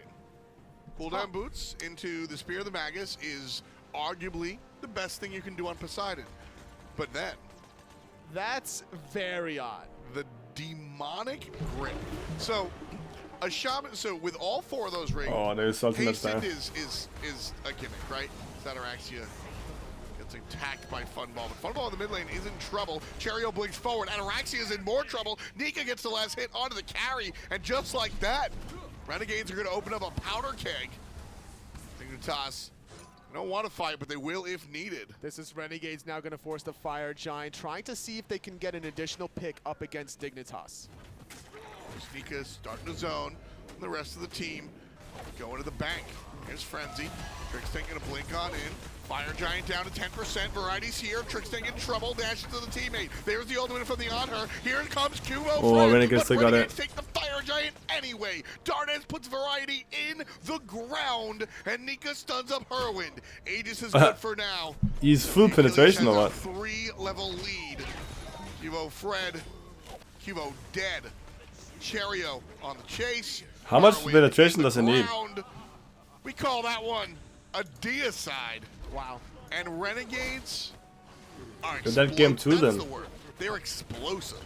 Nika just cannot be stopped, it feels like. This is an absolute clinic Renegades are performing in this entire set. Now, a better performance from Dignitas in game number 2, don't get me wrong, but this is going to be a tall mountain to climb if they lose this one. To win 3 in a row against Renegades is impressive. And we heard the interview from Trickstink saying how they had the most 5-game sets entirety of the SPL, but hey, Renegades has had 3-game sets where they won 3 of those 5. Mid lane Phoenix already Holy gone. shit, dude. Since we're walking down the memory lane, I will say Dignitas have won a reverse sweep. Once upon a time versus team rival. What country were we? That was Spain. Well, actually, Dignitas were up 2, then they lost 2 to rival, and then they won the last one. I thought it was the full 3-game walk back. You know what you're thinking of? Wait, no, I was thinking of rival winning against Dignitas in the spring. What the fuck? Yeah, the summertime I'm talking about. Or it's the summertime, yeah. So I'm talking about the spring. Well, no, summertime Energy won in Season 5. So spring, yeah, rival won that one. Dignitas were up game 1. Steve roll. Right? Yeah, I think so, yeah. Because Dignitas lost that one. For sure, Dignitas lost that one. Season 6 mid-season invitational, folks. Tolly's been playing since the game came out. Tolly, what's your player number? Do you know that? Do you know what your player number is? It's a back end stat. Yeah, I had no idea. Maybe you would have known. I started right as Cupid was released, somewhere in August 2012. Just know some of your teammates at Lasse has like a double digit, like it was below the 100th player to ever. Oh, like a Steam ID kind of thing. Exactly. Yeah. Whoever has those 4-digit Steam IDs are just like godlike players in everything they touch. I have a 5-digit. It's not a 4-digit. No, I got mine. The Steam came out in August. I got mine the same year, but on Christmas, December 25th. Thanks, Mom. Renegades. Another near 20,000 Interesting. lead for the Renegades. We'll check back in as they have done their class work. Pick up a fire giant, kill everything else. That's pretty much what you're expected to do, and that's exactly what Renegades do. Now, everything dead, looking for the fight one more time. There's no way to win this fight. It's 4 players on the left, 1 in the mid. This fight is basically already over. Tank gone in a blink. Trario takes him to the sky and delivers him into a coffin. Ultimate from Variety usually means back off, but Renegades will do no such thing. Cubo Fred dies, Ataraxia dies, the double kill for the Achilles. This is a manslaughter. 4 for the young man Nika, 28 on the clock. The Titan goes down. That's game 2. Still a better performance this time from Dignitas, but I still think that they dropped the ball quite heavily around that first Gold Fury attempt when they only used 2 players for that Horus ultimate trying to contest it. They had the kill lead, and then they just dropped the ball. Real rough. Real rough for Team Dignitas. Nika's popping, yeah, for sure. Figure out what went wrong, and Renegades just look comfortable. It started off great for Renegades. That first blood coming out of Cherio, the ring bounce to get the blue buff, chasing My down Twitter's Variety's down. Jormungandr. It shut down any potential Ruin's face, but I didn't see it. snowball from Dignitas. Because if Dignitas got that blue buff, if Variety hits level 2, that could have been an opposite story where they could have got the first blood. Coulda, shoulda, woulda. Not going to be the case this time around, though. Fantastic performance out of Renegades, and I can't say it enough. And Raffer and the rest of them are just bringing it to him. Oh, yeah. Every single time. The damage of Dardis has been good. And you know what's exciting about this? When they graduate, watching them, not just they here in do. the tournament, but also in the regular season. Cherio, I feel like a lot of people have been waiting with bated breath to see this guy, difference in ping. Oh, my God. Yeah. He hasn't really stood up. This game and the last game, it's been the Cherio show. Let's see what they think on the desk. Well, I will say the difference between Game 1 and Game 2, the start was definitely better for Dignitas, but the end result, unfortunately, still went the way of Renegades. What's up, Dan? Winning the watermelons. Yeah, it was really a good start, like you mentioned. Yeah, you need to get a link from one of the mods. I might make a link again. I'll make a link again. Everything going on to the Geb, but eventually that plan falls apart, and Geb will still be there to shield the people that you are now trying to kill, and it becomes a lot harder. Raffer only takes 2 deaths in the early game, and those were heavy investments both times. Like I said, there was something about this comp that just didn't feel edit the link or what? right to me for Dignitas. Ataraxia can't really get involved with this Chernobog. I mean, Funballer is able to deal infinitely more damage than him, it feels like. You just can't punish the Merlin in lane with a Chernobog pick. I didn't love that. Trix Tank takes away the Horus and does fine on it, but fine, I guess. Raffer still has a big impact on the Geb. I guess you need to boost her before you can get a link anymore. It looked like it abused Merlin in one way, in fact, of the mobility around the map to try and influence. You need 50 boosts to get a Vanity URL. Pyromancer sort of area there, and it did make a bit of an impact in some of the engagements, but not enough throughout the game. Oh well. Completely agree, and look, Trix Tank had a good game overall. He had a sick play in solo lane where he blocks the body blocks the execute onto Variety, then chain CCs Nika to stop him from getting the kill, but it was really just not enough in the end. Cuvo, though, a little bit quiet. We've not really said his name much so far, and you were saying yourself, like, he may not be having the greatest of performances here. Is that just being neutralized by what Renegades are doing? Is that what's happening? I don't know. I wasn't particularly impressed with him yesterday either, to be honest with you. I don't think that he was a major factor for this team in their wins yesterday. So maybe just not having his best set of games quite yet. But Cuvo has games where he goes a little bit quiet in the first half of the set or the second half of the set, and then the other half he just pops off and looks like one of the best players in the world again. So I'm not too worried yet, But they're down to the final game. They don't have much time left. Reverse sweep, it's on the cards, right? Yep. We've Holy seen shit. it before, it's happened. I opened my door in fast. games. Can Dignitas now do that up against this Renegades team? This player's getting a quick break in between those games just to talk about things and freshen up again and get ready to go. As you can see, Nika's stretching after that big old hard difficult performance there. The defensive side, I was going to say, he played that Achilles play on the right hand side where Trix blocked it and turned it around. Yeah. That was this good sign to the Dig team, but it never came to fruition. No, and Nika was still able to make a big impact on this game with the Achilles. Not the priority pick necessarily in the meta right now, but certainly can make it work. Maybe getting a little bit of a note from the Armada boys. That's there. why it's going wrong. They've got the you can't be note there running still. it down. Yeah, you can't be running it down if you're Dignitas. They're the late game objective team. I think that's where they need to go. I really think they need to keep Dardes off this on her one way or the other. Whether you pick it or ban it, or you let him pick it, but you have to pick around killing Dardes, because Dardes has been able to get free farm through the first half of each of these games and is just able to do too much when it comes to the mid to late game. Anher is a punishable character, Graham. You have to be able to get on top of it. In terms of punishment then, when we talk about Anher, for the fans at home, what sort of gods are good at dealing with Anher? Robin, I think, is excellent. You can easily overhead kick the Impale. That's his only way to get you away from him. You follow the jump with your own ultimate. Willish is obviously a pretty decent pickup against him because you can pull him pretty easily. Gods that can gap close multiple times because I'm hearing junglers. That's what you're saying to me. Yes, there so yeah, far, it's right? Kuvo's job. It's right. Kuvo's job here to get him behind. And maybe you can kind of lean into this thing that I've been talking about where you don't want to pick these immobile mages against Anher because it lets him play so aggressively. Maybe you kind of do it anyways. You pick the Zeus, you pick the Opwash. To make him play aggressive? Move him up in the lane a little bit. Let him think he's got a good matchup, because he does, but then have Kuvo come in and take advantage. Problem is, in the current meta, the support's always there. Yeah. So you got to chew through Raffer as well. Dignitas then off selected first pick this time round, so there is a bit of a shift here in the pick and ban phase as everything now turns around almost, because Dignitas has had the second pick 2 times in a row.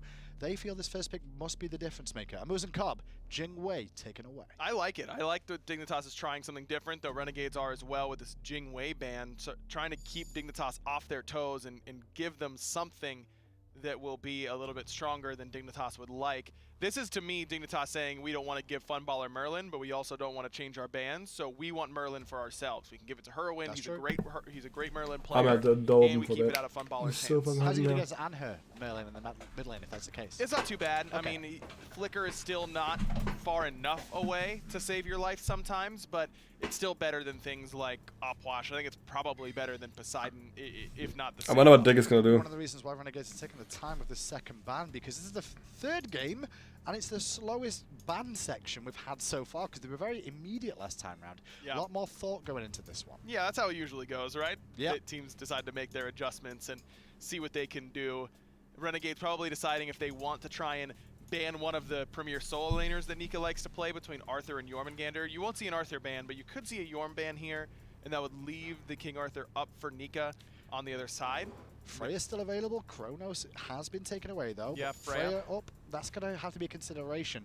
So this should be Merlin first pick? Yes, I think you're not taking first pick here to pick something that Renegades wouldn't have gotten. You know what I mean?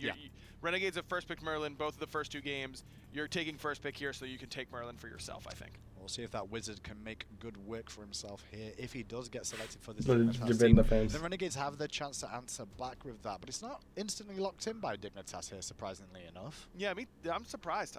Maybe they're considering the Yorm. That's the only other thing that I think that you're really considering. But Renegades have shown you that they prefer the Merlin over the Jormungandr. So what's the point of taking first pick? You could have done these exact same bans and gotten Yorm anyways. So they come to the same conclusion. We're complaining about Dig not picking Merlin. They still pick Merlin, so we can move on from that. Renegades then with the chance to answer back here. Jormungandr Jean-Qui was one that was banned away in the first couple of games here. Sure, the Merlin pick is good here. Selected themselves early on. Pretty crazy they're down 2-0 already. I'll play that a little bit in the duo lane too. Yeah, I feel like it's not been a lot of time. It's also been a pick that Variety loves, and I think it's a pick that we've seen a lot against Jormungandr. Again, a god that can't get away from you basically ever, let alone when you card him and you're stunning him and you're all over him with this Jean-Qui. That's been a pretty popular counter pick, it seems like, in the solo lane. Renegades thinking about it and then could leave the Yorm open anyways. And that's the problem. I'm a little concerned if they do lock in the Zhong here that Dignitas go, okay, we won't play Yorm, and then potentially give that away to Renegades too. Could, yeah, definitely could be, and I think Renegades are kind of looking at that as an option. You don't pick an ADC here potentially. I think over. End up leaving the door open. I think so. Putting this Jean-Qui in the duo lane, or in mid even for Dardes. Well, Rafa's performance on Geb was strong enough last game to warrant another pick. Geb's on cool. That's so crazy, dude. For him. Be back. Dignitas then with the next 2 picks. More than likely we get to see 2 priority picks more than anything else picked up here, mainly towards what I'd say is probably jungle and hunter positions here. Could be. For the counter picks? Could be. I definitely want to get Cuvo on something he feels very comfortable with, because he, like I said, has not looked like his normal self so far. You want to get him on a pick that he really likes. But the picks that he really likes, the Cirquette, I don't think is particularly good against the Geb. The Hun Bats didn't do too well last game. The Erlong did even worse in game 1. Maybe you go back to Erlong in this one. I don't think Erlong is a bad idea here for Dignitas. The Merlin this time around can do much more damage off of CC than the Hell can from a safe distance. Hell can obviously put out a ton of DPS, Alright, that's but a needs bit to be better much on closer. That pin will set up a lot of Merlin damage by itself. Well, now it's up to Dig to choose what they want to go with here. Don't forget the Anher is still available for both teams. There's an event today for Cheers. Wait, what event is that? Even people on social media have been calling as well for the Anher ban or take away from Dardes in mid lane. I think a lot of teams are starting to realize you just can't give it to Dardes. Yeah, it is going to be the Erlong now, and that's a pick that can do okay against Anher, though Anher's Impale really helps him out in that matchup. You can just knock the Mink form away or the Turtle form away, and then Erlong can't really close that gap particularly well. Yeah, I think the big thing with that Erlang thing is make sure when he throws the pin out, you don't immediately leap away as an Anher. You kind of sit and wait for the extra engagement after the fact. The Naja, though, bit of a turn of events there. Obviously, that's not going to be available for Cherio now, who loves to pilot that. And it's a flexible option there in the jungle for Naja or Erlang. Yeah, I think it's going to be Naja support Erlong jungle. I think that'll be just a little bit stronger. Lead Pillar gets some more bits when The reason I'm cheering. thinking that way is because Naja support doesn't care about his That's kind of right, though. nearly as much. And Geb, you're going to Naja ult him for 4. 10% more bits when cheering. Damage because of the Geb passive. Personal opinion. It can end up being a lot at least. For me, I do prefer Naja for Cuvo and if you're up in the big numbers at least. Here. That's where I felt those two are the strongest on, but they're definitely interchangeable. Sure. Both have it in the God pool. And Harris selected again, though, for Renegades. We weren't really surprised by that, but now it's onto the counterban phase. Supports could be looked at. To be fair, it's a bit of an interesting matchup now because, well, solo lane is still flexible for both teams here in this draft. Yeah, it's very true. I think that Renegade's going to look towards ADC because that's where they know that Ataraxia still needs his selection. And you don't really know. I mean, they could put Erlong solo, I suppose. That seems a little bit unlikely. Yeah. You're not, I don't think, too scared of the Jormungandr solo because you have the Zhong Kui. And then Renegades, what do you ban against them? It's got to be junglers because you don't really know where that Zhong is going otherwise. And that's why I'm like, well, there is a situation where Funballer really could pilot that Zhong Kui in the duo lane, so if Dignitas invest in a god that's going to be good against the Zhong Kui in the duo lane, then they can always flex that back to the solo again with the final pick. Right, Twitter is down that's for something some that I reason really now as like, well. and I'm a little surprised that we don't see something like a Why did I god start ban again now? potentially by Dignitas, because now you have to choose. We ban Hun Bats, Dodgy, Kali, all picks that Cherry really, really likes to pilot. What's up, again? What's poppin', dude? Cabrakan for Cherio wouldn't be too bad here either, just thinking about it. They've not really got a jungler locked in for Renegades. You know, I was actually thinking Cabrakan for Fred before they locked in Erlong and Naja. Well, the reason I said Cabrakan for Renegades here is because A, Cherio loves to pilot. Sure, so does Cuvo Fred. But when you look at that composition they've got here, Zhong Kui's going to have a bit more freedom then to be able to land the ultimate on multiple members and stop them getting away because of the tremors, because of the walls that are going to come into play. Yeah, I was thinking that maybe you can just lock in this Geb Zhong Kui and solo. let Merlin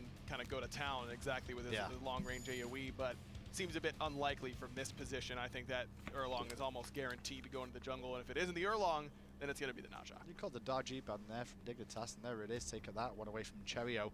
Renegades have to give some of their game plan away now with this next pick, because it'll give the idea of whether they're going to try and save a potential solo switch for the Zhong Kui, or that Zhong's going to be invested elsewhere into that solo and get a different hunter for the duel lane. You can really just pick Cherry's God here, and it won't matter too much, though, with the Jormungandr, that means Jorm.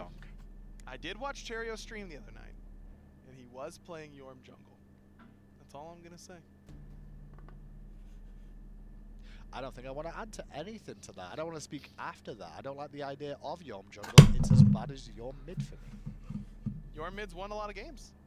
It's still bad. That can also be true. A broken clock is right twice a day. That is true. Unless it's broken in the sense that it moves Tira solo into Zhong Kui. There's the right, and I know. You know? That's going to lose a lot of pressure, man. Might be wrong. wrong, less or more. It's ticking often. slow, right? Yeah, okay. Terra being handled by Dignitas, which could go to the solo lane against this Yorman I Gunner. feel like it is. It is telling me though that Jean-Kui is in the dual lane, although you brought up jungle Yorman Gunner, so now it's in the back of my head too. As Kurvix is the final selection for Dignitas. What the fuck, You dude? know, it's really annoying to punch through Geb shields all the time, so why don't we just polymorph him so we can't shield anybody? Seems pretty decent to me. Dude, what the fuck? It is a heavy CC comp. Serena's gonna get They've got destroyed. Great chain CC potential. Their team fight is pretty solid. I like this comp much, much more. But Kali is the final look at from Renegades here for a second. Yeah, That that's is spooky. locked in. That's a very scary situation to be in. The way Cherio played that yesterday, we saw it banned a little bit earlier on. There wasn't really windows for Renegades to pick it up, but this time they gotta lock it in. Yeah, but polymorph is great. If Kali doesn't have beads, then you polymorph her right before destruction goes off, then she's gonna die. I love the polymorph against the Jean-Kui. Stop those ghosts from coming out right as the ultimate starts. You can go into Frost Stance and slow down the Zhong. If he doesn't have his card up, how does he ever get away from you? This is going to be a lot on Ataraxia. What do you think, chat? Who's gonna win? This is a draft that I like much, much better than either of the first two games. But is it too late being 2-0 down here to bring out this draft and, you know, look at the situation now? Is this good enough with this? I don't want to say it, but it looks like Renegades gonna win this one. And I think Renegades are gonna sweep. No, you're supposed to say that. You're supposed to give the fans at home hope. The Dig fans hope. The hope is the draft is really good, and the players are really good on Dignitas, and they've looked good in the past. They just haven't looked good today. And Renegades have looked good in the past and today. I just think Renegades are operating at a really, really high level right now. I will say I don't think this will be the last time we see these two face off against each other in the knockout stages. Obviously, phase 2, you'll definitely get to see these rosters take on again. But it's going to be the Kali in the jungle position. Yorm to solo lane against the Terra here. Unless they go with the Yorm mid, PK style, put the On Her duo and Jean-Kui solo. Would you really want to take Anher off Dardes? Absolutely not in a million years. Not with the way he's playing. Let's get into game. Game number 3, F.A.Q. Totally take it away. Renegades versus Team Dignitas. And boy, this one is out of control. And by this one, I mean the whole damn match here, folks. I know, We've man. seen fantastic work out of Renegades. Dignitas struggling to Son hold on. carrying. My name's Tom Banninger. I'm joined here by my analyst at large, Anatoly Alexeyenok, and the best observer in the business, Doug LeBlanc. And as we get ready for our third game of a possible 5, Renegades are saying they want no such We'll see what happens. An interesting shakeup for Dignitas, though. It's the first time we're seeing variety on a character like Naja in quite some time.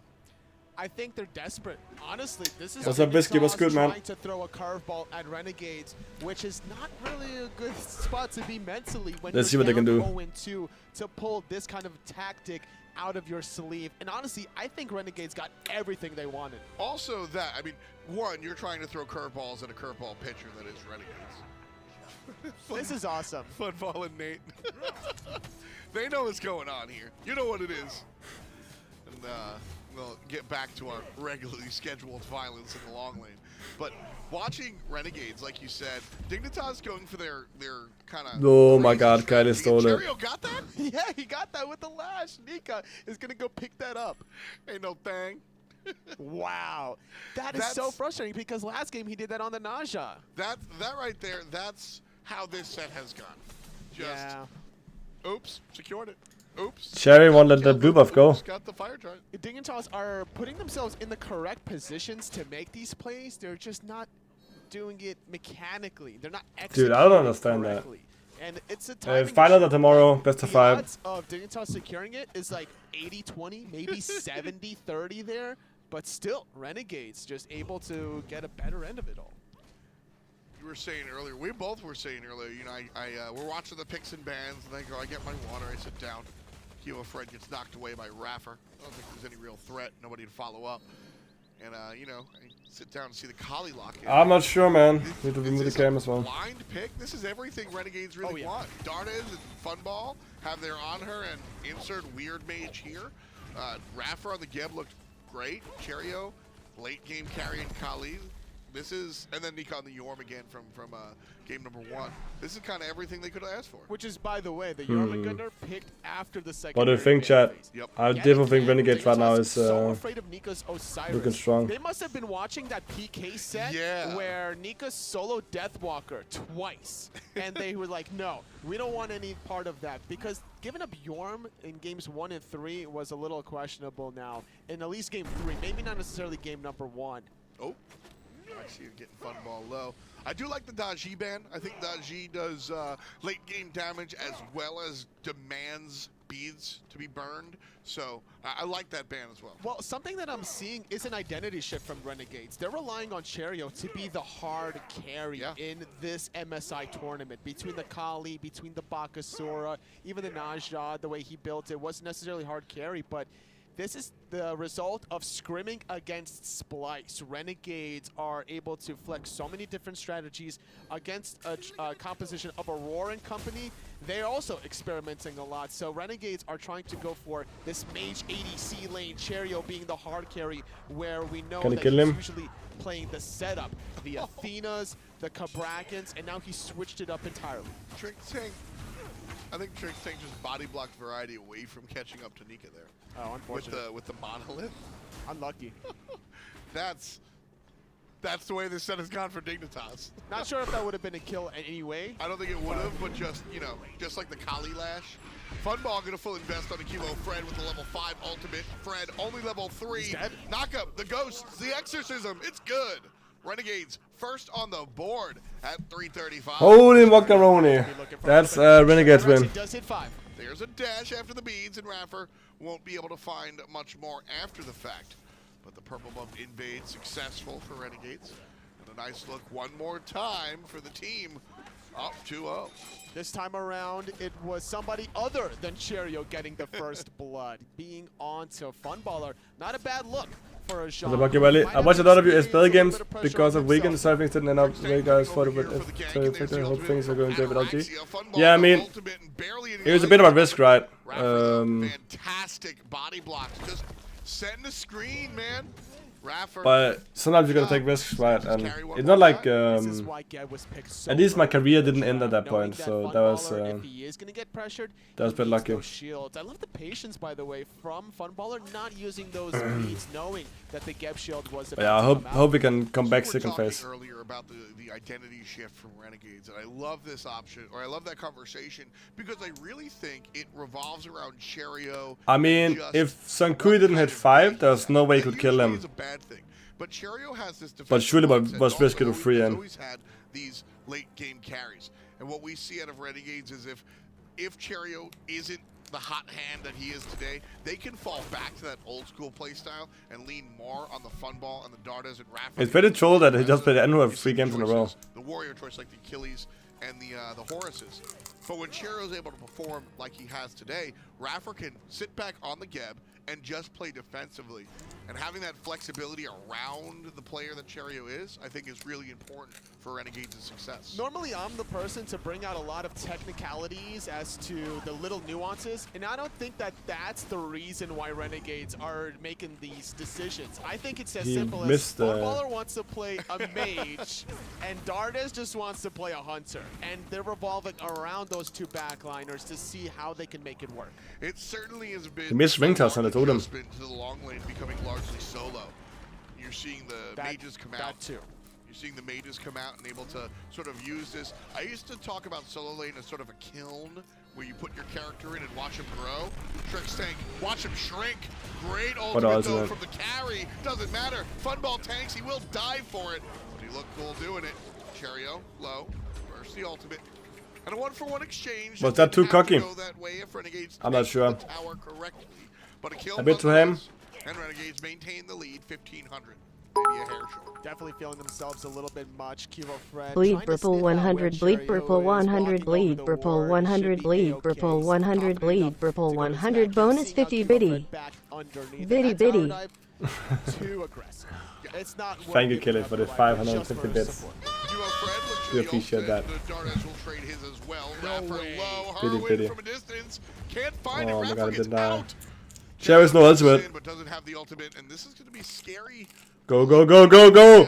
because it ain't late game, and he's at a hyper carry at the moment. Oh, In no. to win the dispersal, the push, the tower kill. That was planned. Cherio and Dardes, they absolutely dumped down on Oh Dignitas, my fucking god, dude. and they get the okey doke. I love seeing on her highlights like that. My eyes lit up once I saw the jump coming, because I predicted the impale after the fact, and that's the most terrifying thing. Whenever you get impaled under a tower, not even a stun, but just to be inside the range, and that was a tier 2 tower as well. And being a level 6 Erlang Shen, you're just gonna melt like butter. And that was you know, split second. That's not exactly from the playbook that they go, okay, jump into mid lane, no ultimate.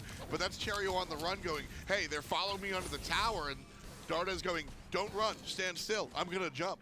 And that's exactly what Cherio does. And that was the correct play from Dignitas. Don't get me wrong, even though Kivofred does ultimately fall, because there was no ultimate, because Cherio invests into Blink, once he jumps in, he is a sitting duck. Great route from Trickstank to keep him in place, but all the abilities from Dignitas were already used in that earlier scuffle, so they had to kind of invest and rotate to find a kill. Funball in some trouble here. He is fine. Way up a creek without a panel. He's on the wrong side of the lane. No, he's got the ultimate. He's totally fine. There's going to be some healing, some big damage. Never mind. I don't know, totally. Close to fine, but not quite there. Dodge and weave still has yet to be hit by a Amazing. The stun comes up again. He's fine! The exorcism gets one! Trickstank does get him after the fact, but holy fun baller! What on earth did you eat for breakfast? And now Cherio gets his target. What a play. Renegades out of their mind. Finding that. Oh my god. I'm getting goosebumps. This is dirty. Was that good jokes, good jokes from Funball, or was that actually fucking up completely? You know, I tweeted earlier, I said, I think, well, I misspelled it, and that's going to hurt. But I said, I think Raffer's done it again. And I don't mean winning game number 2. I mean amassing a team that can win a hell of a lot. Right now, when you look at what Raffer made from the old, turned into Epsilon, the two-time world championship team, you had iRaffer, an incredibly gifted mechanical player, 2 people that would follow him, and then a homie. When you look at this Renegades team, Dardes, incredibly mechanically gifted player, Nika and Cherio are going to listen to whatever Raffer says, and Funball's there to kind of even it out. Also, Funball not only is incredibly gifted, but has a lot to prove. That was also something that old I5 Panthera Epsilon Is Twitter down or what? Oh, yeah. My Twitter does. They had a chip on their shoulder. This Renegades team has a whole lot going for them as far as I mean, my talent, Twitter's down for timing, X factor, chip on their shoulder, stuff to prove. I'm excited about this Renegades team. I mean, the last time Funballer was on a really good team before this one in Season 6 was way back in Season 2 when he was with Trickstank and Kivofred under that Paradigm banner. Yeah, yep. That was a fun squad. They certainly came out to play. A day late and $1 short, but unfortunately, this could be, or fortunately for Funball, this could be the second time. Renegades up now, 3,000 in their match point, 6-2, as we are just past the 2-minute mark, 2,300. My mistake. So Funball's had the time of his life here in this duo lane. The 1 versus 2 almost. Down? The only reason why I thought he was fine originally was because he actually stunned out Trickstank as the dash was happening to prevent the monolith crash through, and I thought he was going to be able to just walk back to the tower. But instead, he turns that fight around. He wanted to fight. If Diggs end up winning this game, I must give them huge fucking credit. After such a fucked up game. Looking to go further. More importantly, place the vision. Ataraxia has no idea where anybody is and can't safely walk anywhere. And that's the atmosphere that Renegades has really created. Uh-oh. Kivo doesn't know Cherio's here. It's going to be a 4-on-3. Renegade's going to force the issue. Surprise! Kivofred gets hit from behind, jumped on top, and where'd you go, buddy? Cherio, number 3 for the jungler out of Egypt. The red buff looking to be taken. That's what'll happen. Cherio versus Raxia. That's good enough. What a play. Cherio all sneaky beaky like. Renegades, they can either brute force you or they can solid snake you as well using their cardboard box. Yeah, you gotta love it, man. This is good Smite. This is fun to watch. I am absolutely all the way about it. All the way about it. 3-0-2, by the way. 12 minutes in. Being a part of 5 of the 7 kills that Renegades What the had. fuck is happening in this game? The dream start for Akali. And normally, at this point, I would phrase the question, can Renegades cleanly transition to the mid to late game? And the way they've been playing this best of 5 set, I would say the answer is absolutely. Yeah, for sure. You know, the last statement I want to make about Raffer kind of building this team is that, in retrospect, it seems obvious, but you know, all of those energy members wound up becoming superstars in their own right. Emil, one of the best runners of all time. Yaman, my personal best player of all time, if you really ask me. Like, those players grew it, but we never, you know, seeing. Dude, what the fuck? You know, seeing this Renegades team early on, I can see that world. I don't. Oh yeah, I'm certainly getting ahead of Vice. Because even in Season 2 Super Regionals, when we saw Panthera qualify, like we were still unsure of like, are they the real deal? We'll see how they do against Cloud9 at the time, and then once they beat Cloud9, we were like, oh, okay, they really are here to play. But this Renegade squad, since the start of Season 6, they did come a little bit later compared to most other teams, but when they started, man, did they go on fire. Yeah, and it was interesting kind of watching them kind of cool down and then step in here in the mid-season invitational and heat back up. I wonder if it's something that they can keep going or if it is something that has to kind of come and go in waves, because that's going to be the key. If Renegades can play like this every game out here, it's insane.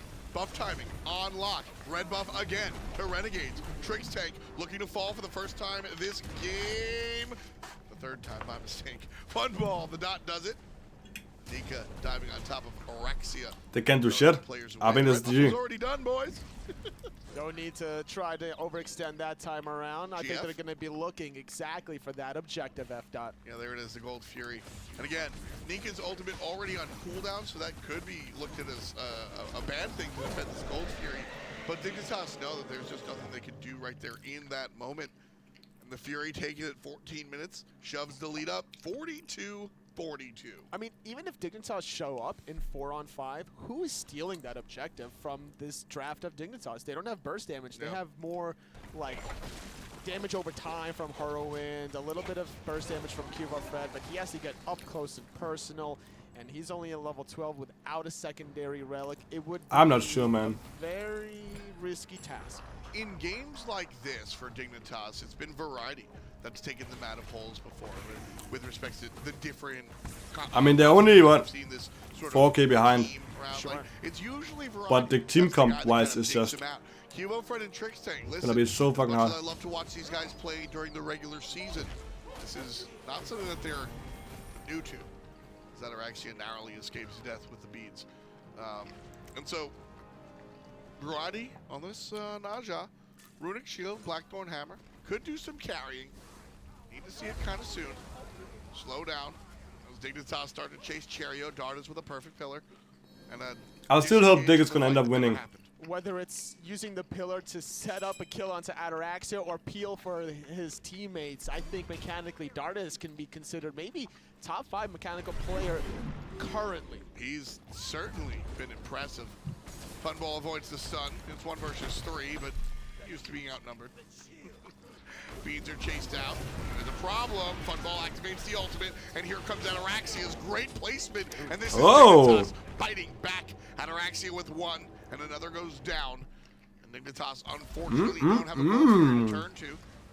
Dardas does slow the team as they cross the street. Man, what a slow that shifting is.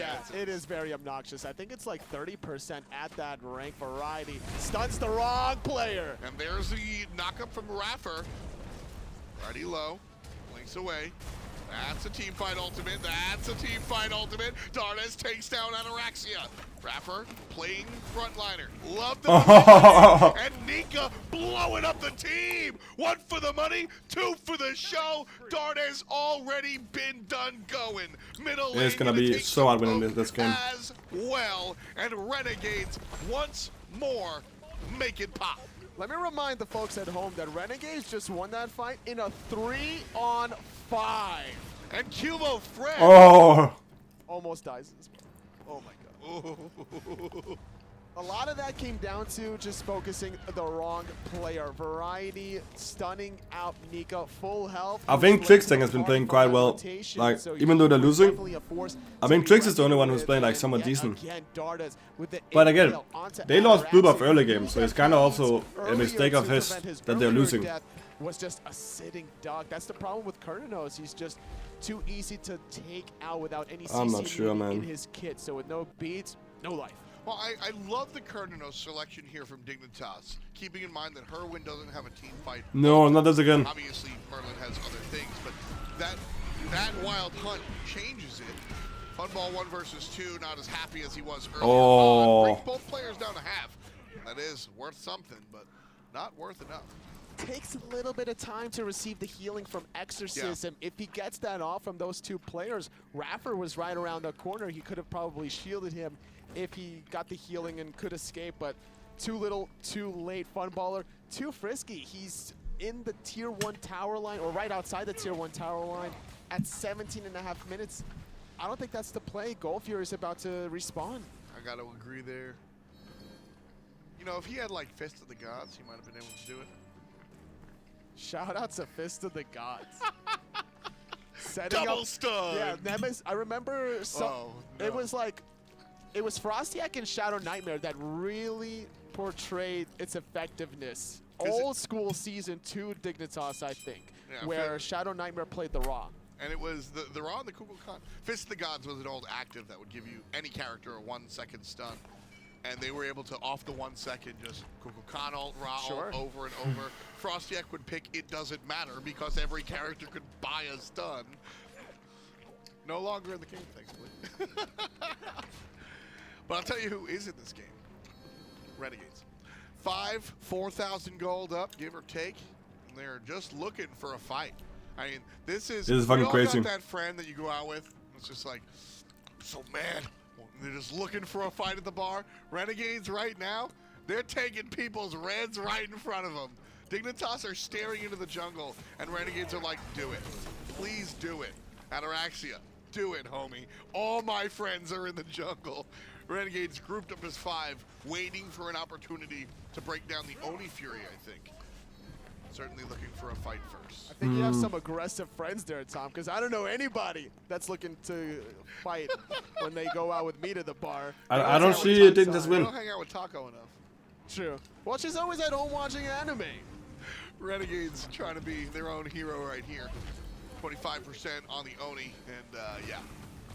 Trixtang's going to show up. Renegades didn't have to leash it. They chose to, daring Dignitas to join the fray. Dignitas don't take the bait. You said before, discipline wins championships, and I got to give a shout out to Dignitas there. Renegades dangled, what do you always say? Like a big piece of juicy meat? Yeah. Just left that Oni Fury like, hey, it's 10%. You guys can take it. Hey, we're going to pull off it and hit Trixtang. You guys can take it. And Dignitas are like, no, we've seen this episode. You guys can have the Oni, and that's going to empower Renegades to push wherever they want. The problem was Dignitas just weren't in position to contest it, and no one has steal potential. Nope. So if anyone from Dignitas, including Trixtang, steps up, they die just like that. Even with actually just a crazy the slows from Dardus' Shifting Sands, this is before the 2 Gem of Isolations about to be built out of Nika and Funballer. You know, just the mind works in odd ways. And the reason I came up with that Fist of the Gods non sequitur was I was saying, you know, Dignitas just have no objective secure here. The best objective secure they have is Ataraxia's Wild Hunt, and that's because it forces other people to walk away. It doesn't actually secure the objective. Yeah, it does no damage to minions. And so if Renegades are able to kind of get up ahead and Cherio Dardes 2 basic attack oriented character, they're going to chew through anything. Dignitas have one of the worst advantages I've seen as far as composition is concerned with respects to objectives right now. Dignitas' objective dominance is fantastic if they're ahead. But if they're behind, there's nothing they can do. But I wonder if SK was at this lane, how they would have done. I love this Fire Giant this early on, but Dignitas, they're nowhere nearby. And this is what I'm talking about. Dignitas, even if they were nearby, this is an uphill battle. Fire Giant here, and Trixtang going to show up. Renegades get the Fire Giant, and now they're looking for Trixtang, who's barely dead. Oh, Cherry almost died. Defensively, Cherio gets jumped on by Variety, and that's likely to be a kill. Just kidding. He's got an ultimate. So does Dardes. Variety hits the ground, and he will die. Number 12 for Renegades. And Trix saying soon to follow. Funballer gonna run him down. Nika does get transformed and taken out, but Kill him. Fred receives the healing. Damn. Should be looking for a flank on the backhand. Oh, what is that? The first one was 3-0 Spice. First game was good. The game 2 and 3 was stumps. Ooh, that's a good trade. Still, that goes in Dignitas' favor. That is absolutely worth it. And here is Renegades stomping game two games.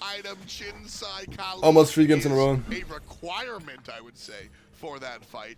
So I'm telling Cubo Fred to trade himself every time. That was really close, though. That could have easily backfired. Yeah, Spice stumped them. If the stun was available from Cherio, because the beads was definitely down from Cuba Fred. Regardless, though, Renegades capitalizing from Dignitas' absence on every single objective, and that's just because they're so behind experience. It's pretty sick, though. Pretty crazy. 4 levels ahead from Heroin is the biggest disparity that I'm seeing here. The damage from this on her with 4.5 items deep. It's difficult if you're Dignitas to even get close to Dardes. Look at his player damage. It's not the highest because it's going to be actually the Yorm and Jean-Couy instead, but just his control with Shifting Sands is to be respected. It's the Shifting Sands control, and player damage for me is I don't want to say misleading, but what happens with player damage a lot of the time is Dardes is low because there isn't any damage to be done.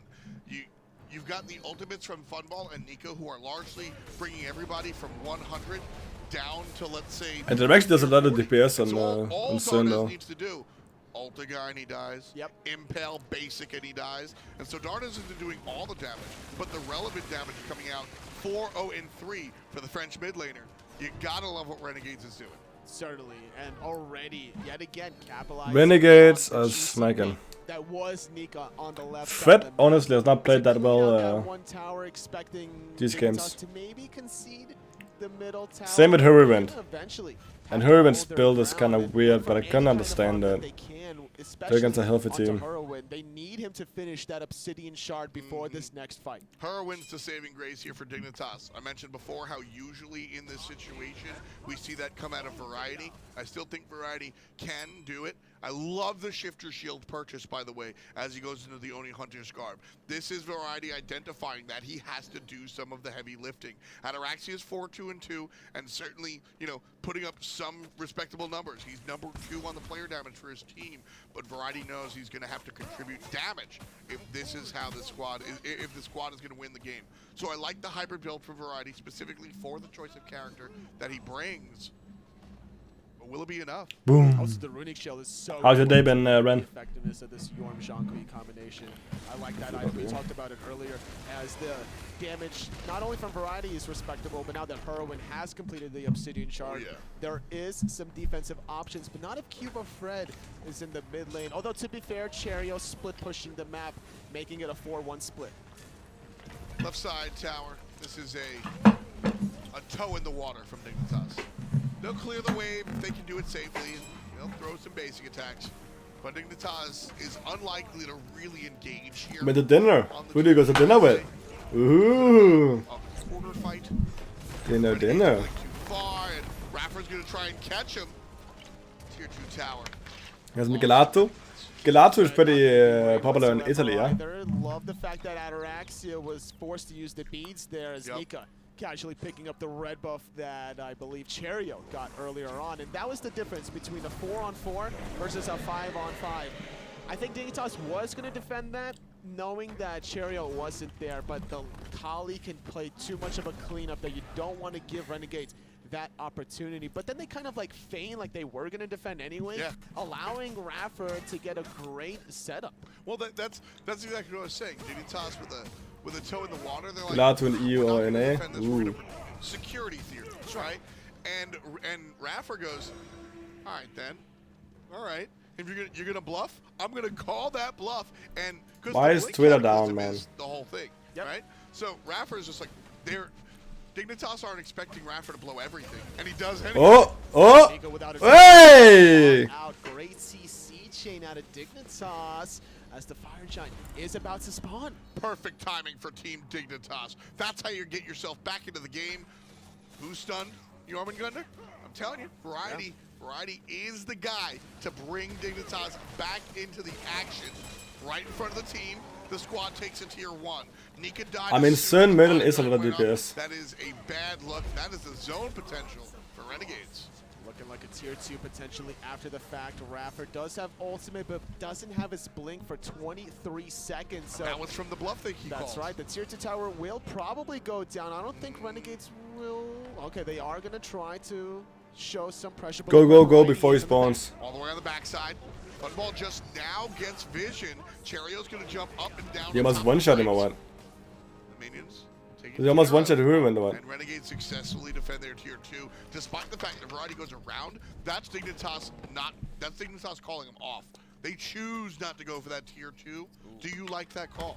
Oh, it should have been an earlier disengage. If you're not going to commit right away, like, it's such hesitation from Dignitas because they don't defend their tier 2 on the left. They don't engage in the tier 2 in the mid, and they're the ones getting engaged on. Cherio blinks in, completely chunking away against Whirlwind, and then allowing. To be fair, I don't even think Dig wins the 4v5 fight. And it's a 5-on-5 on the tower. I don't think they win the 4v5 fight. NA pizza over EU pizzas? Yeah, I can see that for sure. Surely. NA pizza is way better than EU pizza. Many times, but Renegades are one away from to some extent. And the problem with Dignitas' relic selection is you can get some good pizzas in Denmark. Because, like, okay, Variety can blink in. It depends how you like your pizza as well. Can blink in, but he's trying to play cleanup crew. That's his style that he's been using. I've had some pretty good pizza in the EU as well. But most EU pizza, some of it is very weird. Terra ultimate to kind of match the power that a 4 or 5 player Cataclysm has from Raffer. Yeah, I mean the Terra, even the ultimate doesn't even bring the control. The ultimate just boosts. Except water isn't free. Yeah, I agree. We used to see Terra was very popular when the Soul Reaver interaction was really silly, and we saw a lot of water ends up being pretty expensive in Denmark. That would blow players up. It also roots the whole squad, right? Water is pretty expensive at restaurants in Denmark. It's also mitigating the damage, which is important if you want your teammates to follow up from your blink ultimate. Very true. I'm with you there. Trix tank with a blink might have been the do, but Nika's alive and well, and so Renegades seem to have the momentum one more time. But the problem is that he needed shell. Why is he in water? The upgraded shell to absorb the basic no way. Attacks. Is it? Every support is picking up frenzy. What is it? It's not expensive necessarily. PBM started to do. Like if you eat out at a normal restaurant, then probably you can end up paying like $3 for some water. Do Renegades want to wait 30 seconds, or do they like $3? That's pretty like good estimate. That's true. You do want to wait for enhanced fire giant if you are going to start it. Raffer kind of baiting Dignitas to get a little bit closer as Cherio's looking for a target. There's going to be the jump off as it's fully leashed. Whirlwind is in trouble. Big heal for him, but there's a large ultimate from the Hunter. It doesn't seem to matter. Whirlwind goes down to the hand of Cherio, but QO Fred fights back. Raxia blown up by the Ghostbuster, and here comes Nika. So much AoE damage as well. By Dignitas, but Trixtank dashes into actually a bit low here. Renegades, and Renegades lets him exit stage right. Where is his ultimate? Variety is their target of choice. 5 kills. He's still his ultimate. Without a death for Dardes. It's a 1 for 3, and Dardes trying to force that into a 1 for 4. Kilo Fred on the escape. Renegades, the right side Phoenix is the target. 44, 21, 43, 28. Totally, yes or no? They have minions. I say yes. This is where Renegades get the 3-0 sweep. Cuba Fred is up Whirlwind in 10 seconds. They're going for it, F.A.Q. This isn't guaranteed. We will have respawns. Whirlwind up in 4 seconds. Oh, the gap shield. Defense already being done.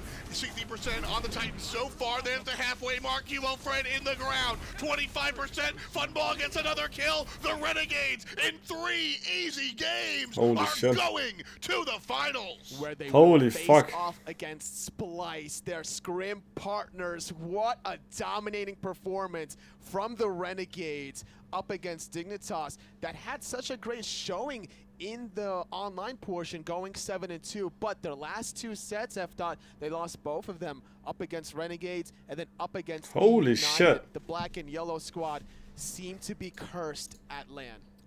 Curse or not, I'm looking at the other side of the field. Renegades are playing incredible Smite. This is special Smite as well. Not only is it good and dominant and winning in quick fashion, you mentioned game number 1 was one of the most mechanically oriented games that we've seen in a long time. The way these players are playing together, this is a special team, Anatoly. It really is, and a lot of it comes down to the backline. Funballer and Dardes playing the gods that they want, the character of choice between the Mage Hunter combination, and then allowing just a late game focus out of Cherio to really seal the deal. I don't think Dignitas are too discouraged about losing that one on the GG. Yeah, you know, it was definitely that was actually crazy. Sure. I think Dignitas started to play well in that third game. Game number 1, they were a little bit lost. Dignitas did find some adaptations, but none of them were enough to take a single game. 3-0. Let's see what it's in there too. Let's break it down with Hindu. And that's exactly what it was. 3-0 to Renegades. Dignitas defeated. It was a best of 5. We upgraded them to best of 5s, but we didn't get many more games than we expected to. Ryan, what happened in that third game? You know, it looked good. Everything was going well. I think the team comp looked much better for Dignitas. And really, for me, well, Cubo had an awful early game. Gonna be this game. I'm gonna be uploading the games to YouTube, actually. 2v1 in the duo lane. That really sucked all the wind out of Dignitas' sails. It made it Hug feel too awkward. In that moment, you don't really want to hug like after the game like, because you're sweaty and everybody is sweaty and it's really hard to you just lost. Demoralizing, right? That's generally what you're after in that sort of situation there. The composition from Dignitas, though, do what you was intended to at least at the start.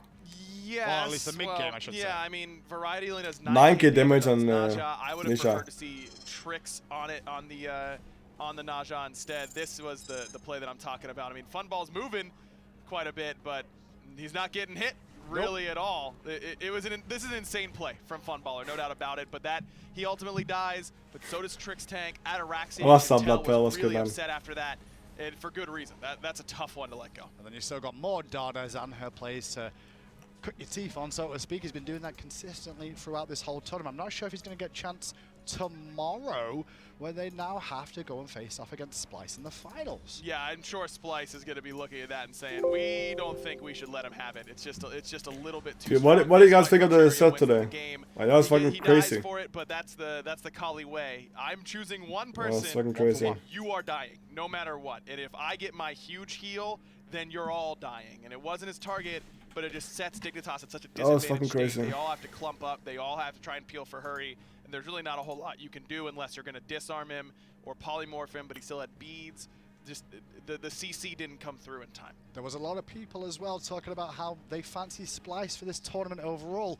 Do you reckon anyone's changed their tune at all with how Renegades have performed so far this tournament? Yeah, I mean, Splice hasn't lost a game either, but Renegades have gone up against the stronger competition so far. I don't think that you can really make the argument otherwise. And but the next match, I think it's some All-Star. I'm gonna see what it is.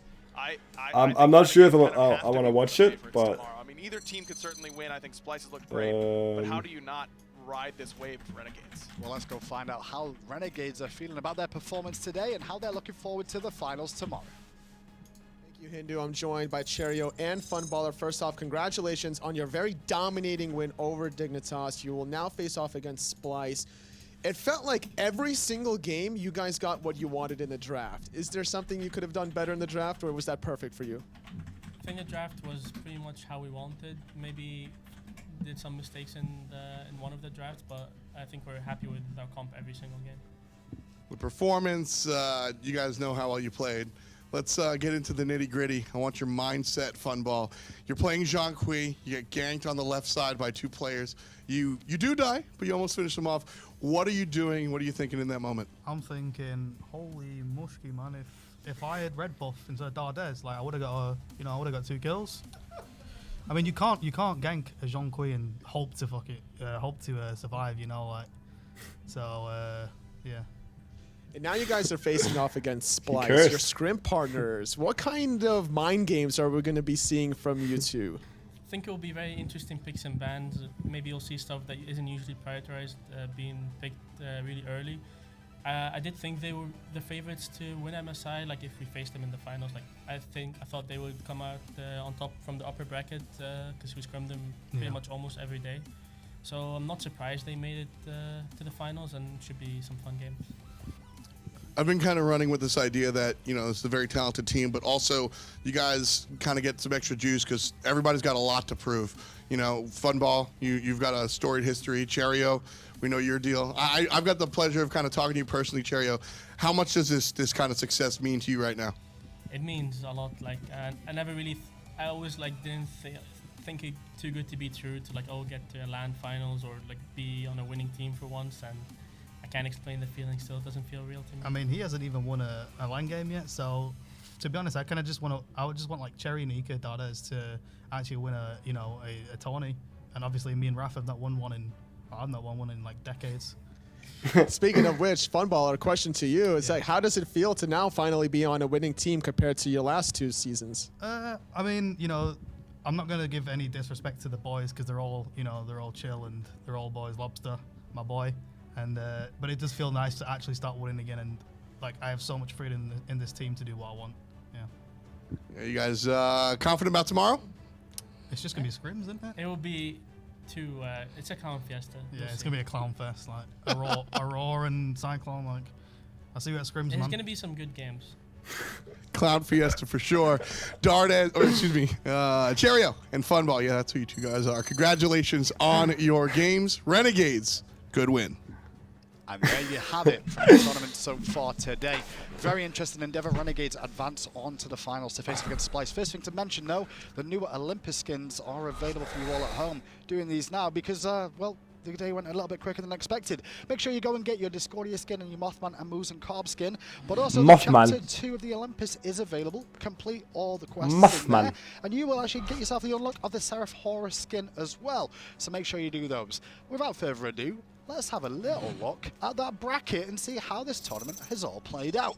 We started things off this week in the qualification stage, and now the quarterfinals and semi-finals have come to an end. 3-0 for Splice today against Armada, and 3-0 as well for Renegades, I should say, up against Dignitas, which sets us up tomorrow morning to see Renegades take on Splice. I think that was a good interview. It's kind of like honest and not too serious and pretty funny. I think the interview were pretty fun. And we'll see the teams get drafted momentarily. Today, we're not going to end the broadcast just yet. We're going to go to a quick wait screen, and we're going to break down and work out what's happening with the All-Stars event. After the break, we'll be back to find out which players will be playing in that tomorrow. So stay tuned. Oh, they're playing All-Stars tomorrow, so we need to see the draft. You're going to see the draft then.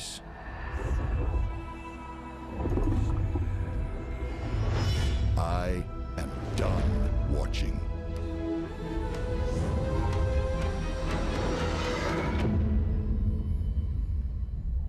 You do not know me,